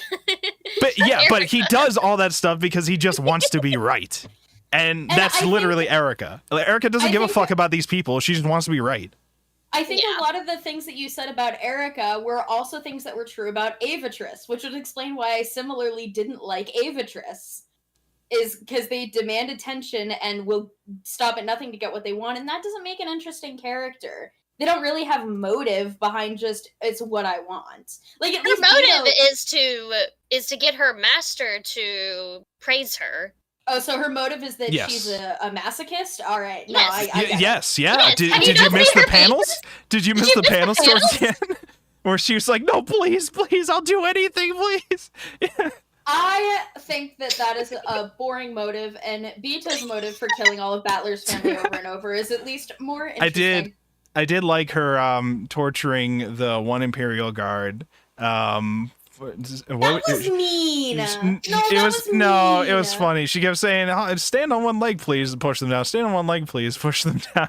When because she was punishing the guard for something that Lambda did. Yeah, well, I mean, it's funny to me because it's Erica. Erica was the real reason why that all fell apart because she didn't think of an excuse against like Battler's bullshit, and then she's just putting the blame on somebody else doing that shit, and then she also gets tortured even worse mentally by Lambda Delta and Burncastle, whatever, through their stuff. But I also think it's funny because Gertrude didn't deserve that. Well, I also think it's funny because they then took that and then put that in one of the bonus meme comics where instead of Gertrude, it's her trying to push over Delanor, but Delanor is like big, bulky, heavy, like arm and like stature or whatever. It just would not get pushed down by Erica, which I thought was funny. She kept trying. I don't understand. Why do they get tortured? Because somebody has to be blamed and it's not going to be them, essentially. It's essentially the assigned blame mindset where it's like, okay, that went wrong, but it was clearly not my fault. It was your fault. I'm going to blame you for that, even though it's really my fault or whatever. And there was like a chain of it. Because it's like Gertrude didn't actually do anything wrong. Gertrude had the red truth ready and then Lambda Delta broke it. So then, but like, Erica doesn't know that. Erica doesn't know that. All Erica knows is that she failed and that Lambda Delta and Burncastle are telling her that she's the one who failed. So she's blaming Gertrude and putting her frustrations out on Gertrude specifically. So it's just a chain of like assigning blame when really it's just Lambda, Delta, and Burn Castle just fucking around. So it's a big torture session. Okay, that's what's going on there. I thought I'd like to mention that I'm not familiar with any horror mystery stuff, just in general, so I have no frame of reference. What are you guys talking about? You've seen Columbo, right? The mango vape. Okay. Just one more thing. Literally Hey, listen, wait. Who here has seen Knives Out? I feel like we should do a group watch of Knives Out at some point. Okay, that's a good detective movie. Me and you watched the Yeah, we second watched Glass Onion together. We should all watch at some point. Knives Out What? and or Glass Onion. Knives Out. The Knives Out is a detective movie with fuck, what's his name? I have it in my head. I see him in my head. The guy from James Daniel Bond. Daniel Craig? Is that his name? Yeah, Daniel Craig. Yeah. He is like what was his accent? It's supposed to be like a southern Like a Louisiana southern- drawl. Yeah, and he's solving a murder mystery involved with another rich family, and so there's another question about inheritance in there or In a whatever too. It's mansion. basically inspired by Umineko in a mansion. Yeah, this is basically Umineko. It's very good. Apparently, there's 3 of them. There's at least 2 that are out, and I think there's a third that they're working on. Yeah. Because they made a series out of it after the first one did so good, I guess. Which is just about him solving other mysteries. Because the first one was a rich family, the second one was essentially about Elon Musk, I think. Which I feel bad for them because it got pushed back so long because of COVID. And then it came out after he bought was talking about buying Twitter, so it made him like really look bad. Yeah. Oof. Knives Out at least is very, very solid. The second one I was iffy about in some parts, but the first one is like really good movie. We should at some Wait, point so is it potentially- fiction inspired by fact or something? No, it's completely fictional. Yeah. As far as I know. But the second movie is definitely like you as the viewer know that the writers of this were inspired. The main villain is basically inspired by Elon Musk, and you really feel that when you watch it. But like, yeah, it's not supposed to be based on like real life events or whatever. It's just like you can tell. Unlike that this is- Umineko, in which the Rokonjima massacre definitely happened. Of course. and it's a real place. You can go there. Story. You can Yeah. go there. So Well, that's They kind of, cornered it off, but all I know is that people have been able to go there, and there's like photographs or whatever that people have taken of the place, right? So it's there. I actually forget where the mansion is. I There don't is an remember actual either. mansion in Japan that's the It's based on, right? Ishinomiya family. Yeah. Yeah. It is a little place that people go to. All right, we're going on a group anime book club trip to Rokonjima. Let's go, everybody. Yeah. Who's getting murdered? Not me. To Furukawa Gardens. Wow. Are we ready to go? I'm getting my tickets. All right. Any other? Get there from Canada? Or let's do see you if get the- to the US first and then get there? I actually don't know what would be better with that, but we're not here to discuss travel plans right now. Okay, so let's see what other things I ever. Oh, one thing that I had written down. Okay. That they sort of mentioned at some point. I like made it a point of keeping it in my head. The fact that we've established the usage of an audio system in last week's reading. They have established very clearly and specifically the fact that they have an audio system there. That they were using the audio, or they plan to use the audio system to record them talking about things in the inheritance discussions that they were having.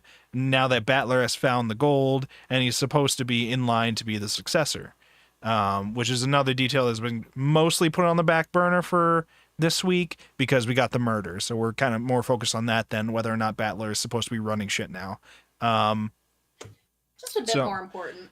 But the fact that we've introduced the audio system, I'm just like, okay, that's definitely going to be a thing that's used. Like, for instance, potentially, I thought for a minute it was going to be like Natsuki thought that she was talking with him through the door, but it was actually an audio recording or some dumb shit. But then it was like, okay, well, obviously there's no point in doing that for this. But it could also be that when they think they hear Kraus on the phone, that might be an audio recording. Because now we've introduced the idea of audio recordings that could be used in some kind of way.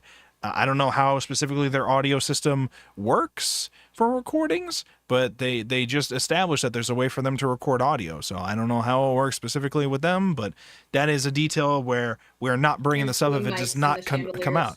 It has to come up, because why else would we bring it up? It's kind of like the evil aunt from the last episode. She didn't show up until like the very end, but she showed up eventually. Because why the fuck else are we bringing it up? So it's probably going to be an important thing that is used during the trial in some kind of way. And I mentioned that they did almost bring it up because they did talk about the idea of using audio tapes at some point. I think that was around when they were discussing how Kinzo exists or not. They were talking about the letter, because the reason the audio tapes were mentioned was Erica was trying to argue that the knock on the door might have been an audio playback in order to disprove that Beatrice was the one knocking on the door. That was during the whole psychological torture scene.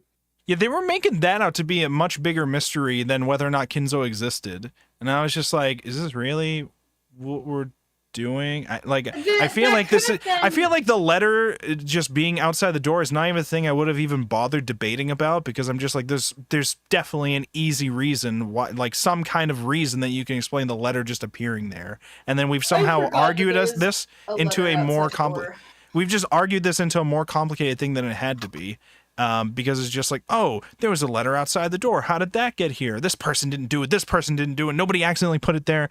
And it's like, I don't care. Like, this is not a mystery that I need to solve. Who fucking cares if the letter showed up there? All of it is a mystery you need to solve. I don't have to solve the mystery of who the fuck put the letter there. The point of it was to give Battler the ring in the letter. I can see a couple reasons for it narratively. One is that the reason that could have obviously reasonably been a bigger deal is because the reader already knows that Kinzo is dead because of the previous red text. Yeah. So there may have been like a lot less focus put on that comparatively, because like as the reader we know that wouldn't have gone anywhere. The other thing is because it led into the reiteration from Lambda herself that the whole point of it was to try and prove to Erica that Beatrice exists, which I think is reasonable for Lambda to have said at that point, because of the fact that we are so deep into like this whole mess that it doesn't hurt to like remind the reader that that's why they're doing what they're doing. And also like it was part of what led to the exchange between Byrne and Erica. So like I think that I'm not like disagreeing that it was blown out of proportion, but I think from a narrative standpoint there was reason for it, or there was justification for it. Yeah, maybe. In my head, I'm just like, listen, this is the least of my concerns with everything going on. We have missing bodies. We got dead people. We got Kraus missing. Nobody's mentioned Kraus being missing in this fucking family. They don't care. They really don't care about Kraus. We're concerned about Kinzo, who all of the kids pretty much already know is already dead. Like,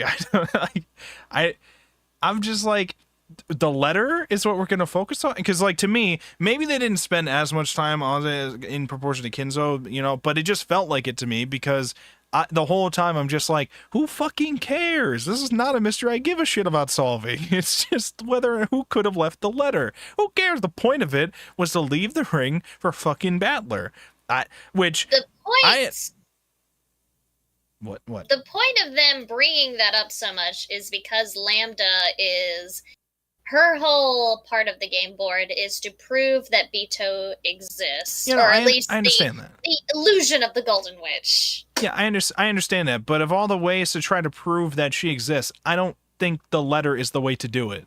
I don't think that's a boring way to try to, because it's like a nothing thing for me.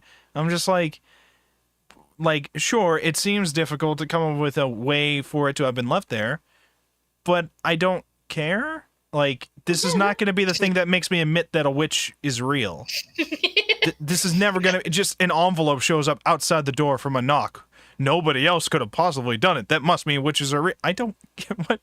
Nothing has happened from that. It was just they left a ring for Battler. I don't care. Like, I understand what the point of them debating it so much is, but it's also one of those things where I'm not wasting brain power on it, because it's not really that much of an issue for me. And I've already... I think you're a hater. Like, I'm just saying, there's some mysteries that are interesting and some that fucking aren't. I don't know what to tell you. I think you're just a hater. Part of the Maybe. reason that I might also have as little feeling towards this as I do is because I was reading a lot of this during work, so I was constantly getting pulled away from it. Did they ever state They never did. Did they ever state whether or not Kinzo could Sorry, not to focus on something that you're uninterested That's in. fine. That's fine. Go. Did they ever state whether or not Kinzo could have left the note if they had at this point argued that Kinzo was around? Well, so at the time that the note was left, they weren't fully in the whole debate mode about whether or not he existed. So they might have mentioned that maybe it was Kinzo at the time. But I think most of the people there were already under the impression that Kinzo was probably already dead, and not actually there anymore. But it's not really a thing that like was directly debated about at the time as to whether or not it was Kinzo. It was more just establishing, okay, who was in this room, who was in the other room, and who was like outside wandering around or whatever. So it could have been that they factored in Kinzo, because they kept showing a little diagram showing like who was in what locations and when, supposedly. Yeah, I remember that part. And Kinzo might have been on that chart. I don't remember, but it was just a whole thing where it's like, at the time, they weren't in his study fully debating his existence yet. So, and again, even after the whole debate about his existence, they are just like, well, he's likely dead, but Battler brings up a point that we can't refute to where he could still be alive for all we know. So they can't, it's a whole thing where it's like, they don't have a body from Kinzo, so they cannot definitively say that Kinzo is dead. For the humans, at least. For everybody else and us, we know from the red text that he is dead. But the human characters, they're not going to be able to know until they see the dead body. The only person who would know is Natsuhi and then the servants and Kraus, who is missing. You know, so. And again, who also might be dead, they don't know. Which is, again, I bring up the fact that they have to see the body because in the past episodes, Kinzo's body ends up showing up at some point. So Kinzo's dead body, 6 toes. yeah, his dead body could show up at some point, but it's just got to be burned to shit first, so they don't know when he exactly died. It's either that, or they just leave it undiscovered forever, and then that like makes it easier for them to be. I like, want to say something, but I know. can't because it spoils the ending of "And Then There Were None." Oh boy. Hey, maybe you'll want to keep that for yourself and ponder on it here. Ari knows probably exactly what I want to say. Nobody told me there was cheat sheets if I just do some other mystery novel readings. Nobody told me I could just find the answers and all this shit. If I just watch that TV series that Rikushi just blatantly copied his formula off of, am I just gonna know all the answers? Is that what this is? Agatha, I remember enjoying reading the book, but It's been a fat minute since I've read. Minute. It's been a fat minute. I don't read actually. I can't. know. I can't so read. I don't know if I would be able to get myself to sit down and read an Agatha Christie book. But I remember enjoying her work the one time that I read it. Wow. So Okay. there's All right. something to be said there. All right. We are beginning to wind down. Get ready to wrap up the stream. Are there any other big important key details we want to mention, or any personal things that we wanted to mention before we wrap up? I did have one small thing I wanted to mention, but it was Yes. more in relation to the break we had recently. Sure. So I actually had a small little game prepared, but I guess we could do it at the end of the whole Umineko reading session, like, Okay. like Yeah, once we we finish everything. What, Which what was like, we have like enough things in the spoilers or like manga, like we've posted enough like art panels that I thought it would be fun to like either everyone like pick an action panel, or we pick like specific posts of screenshots of the manga and we guess who posted it in the spoiler zone. That was You're gonna be like 'Cause looking we- at photos of me just taking a photo of my Kindle and be like, "Oh, that's Chaplin." all No, of the images that are just screenshots of Beto, it's gonna be like, oh, Andy Wait, posted that. wait. exactly. It just occurred to me that one of those in the pool is my edit of a thing. of me saying, and Chap solved it of all people. I still have that on the stream thing. This one. Oh no, wait, this is Ari last week saying when people deny Santa. And then this one was, yeah, finally my epitaph is solved, and by Chap of all people. I got those two memes still on I there. like the one that you made this week too. Of the is everybody caught up on their reading? That one was not fake. That one was actually on the thing. Oh shit. Yeah, that one's not fake. That one, hold on, let me find it again. Oh, I remember the scene now where that would have been. Yes. Because she was like talking about like, have you caught up with your like detective readings or whatever? Yeah. Your detective novels. So then she says, "Are you keeping up with your readings?" Let me see here. Right here. This. Oh my god. The other idea I had was that like the reason why I said we pick an action panel is because there's so many different art styles and volumes. It would be kind of cool to have everyone guess which episode a specific panel came from. That's and what I whoever thought you got were going to closest. say.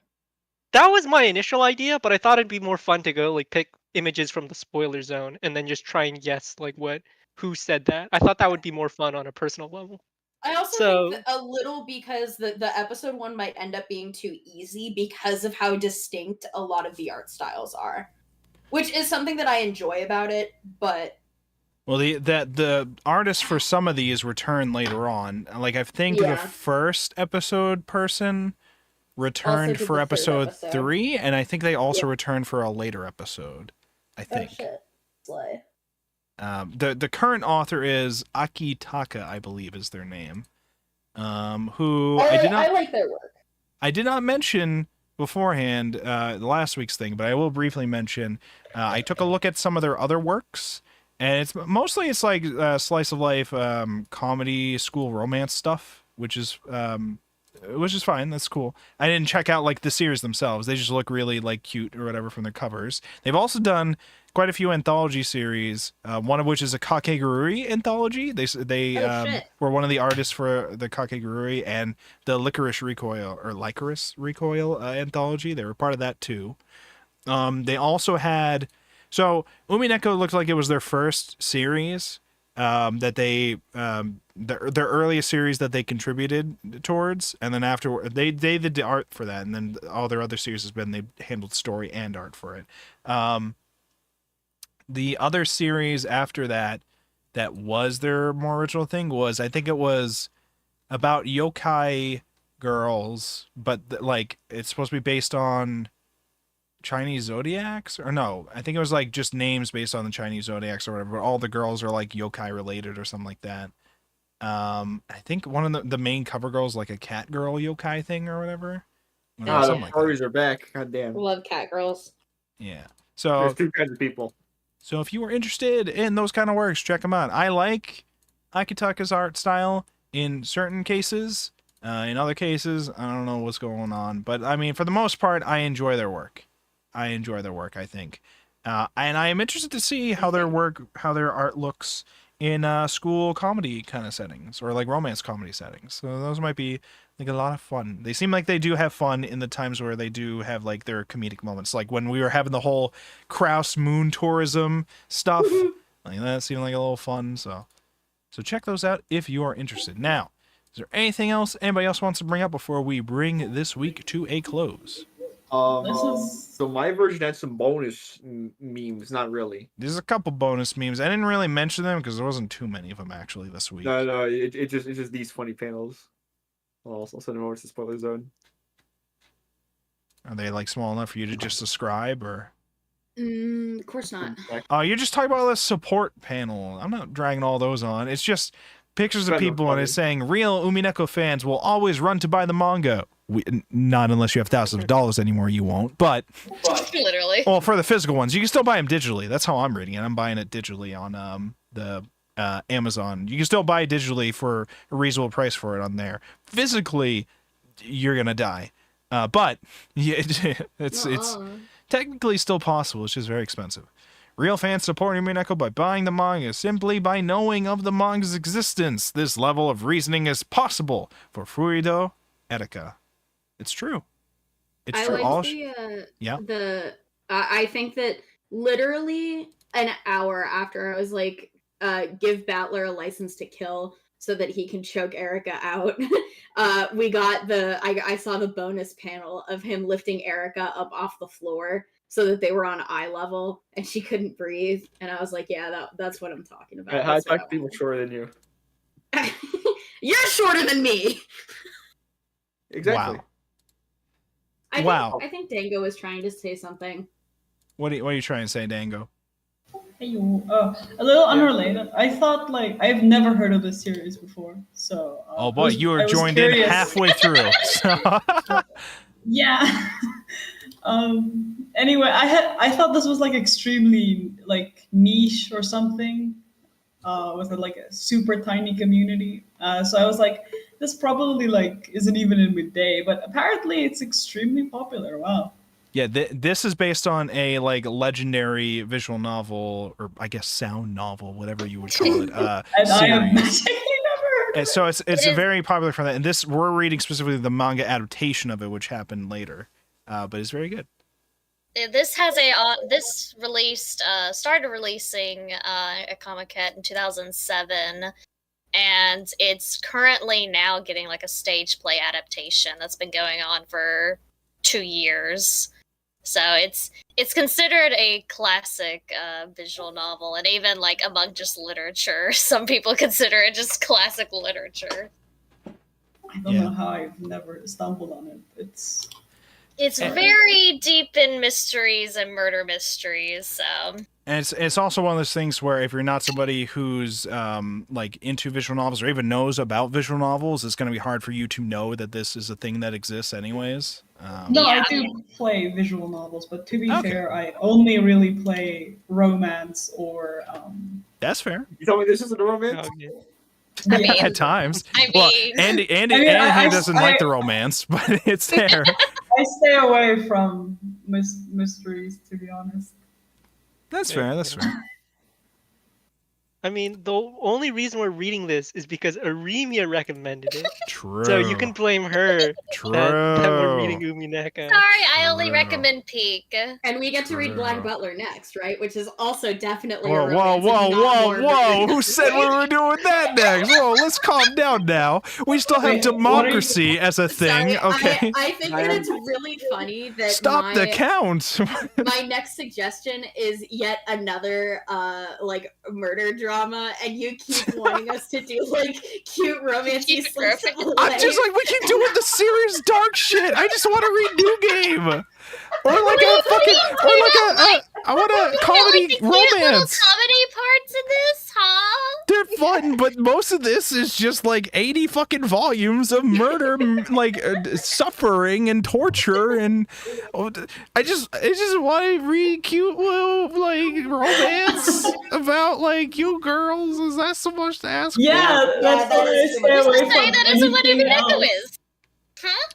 Who's to say that's not what Umineko is? Listen, the Yuri scenes we've got are psychological Yuri torture sadism shit. Okay, which is cool in its own way. But listen, again, I'm scared of the bacon. Listen, so okay, what I'm hearing is you're ready to elect Citrus as our next manga to read through on book club. Is that what it sounds like?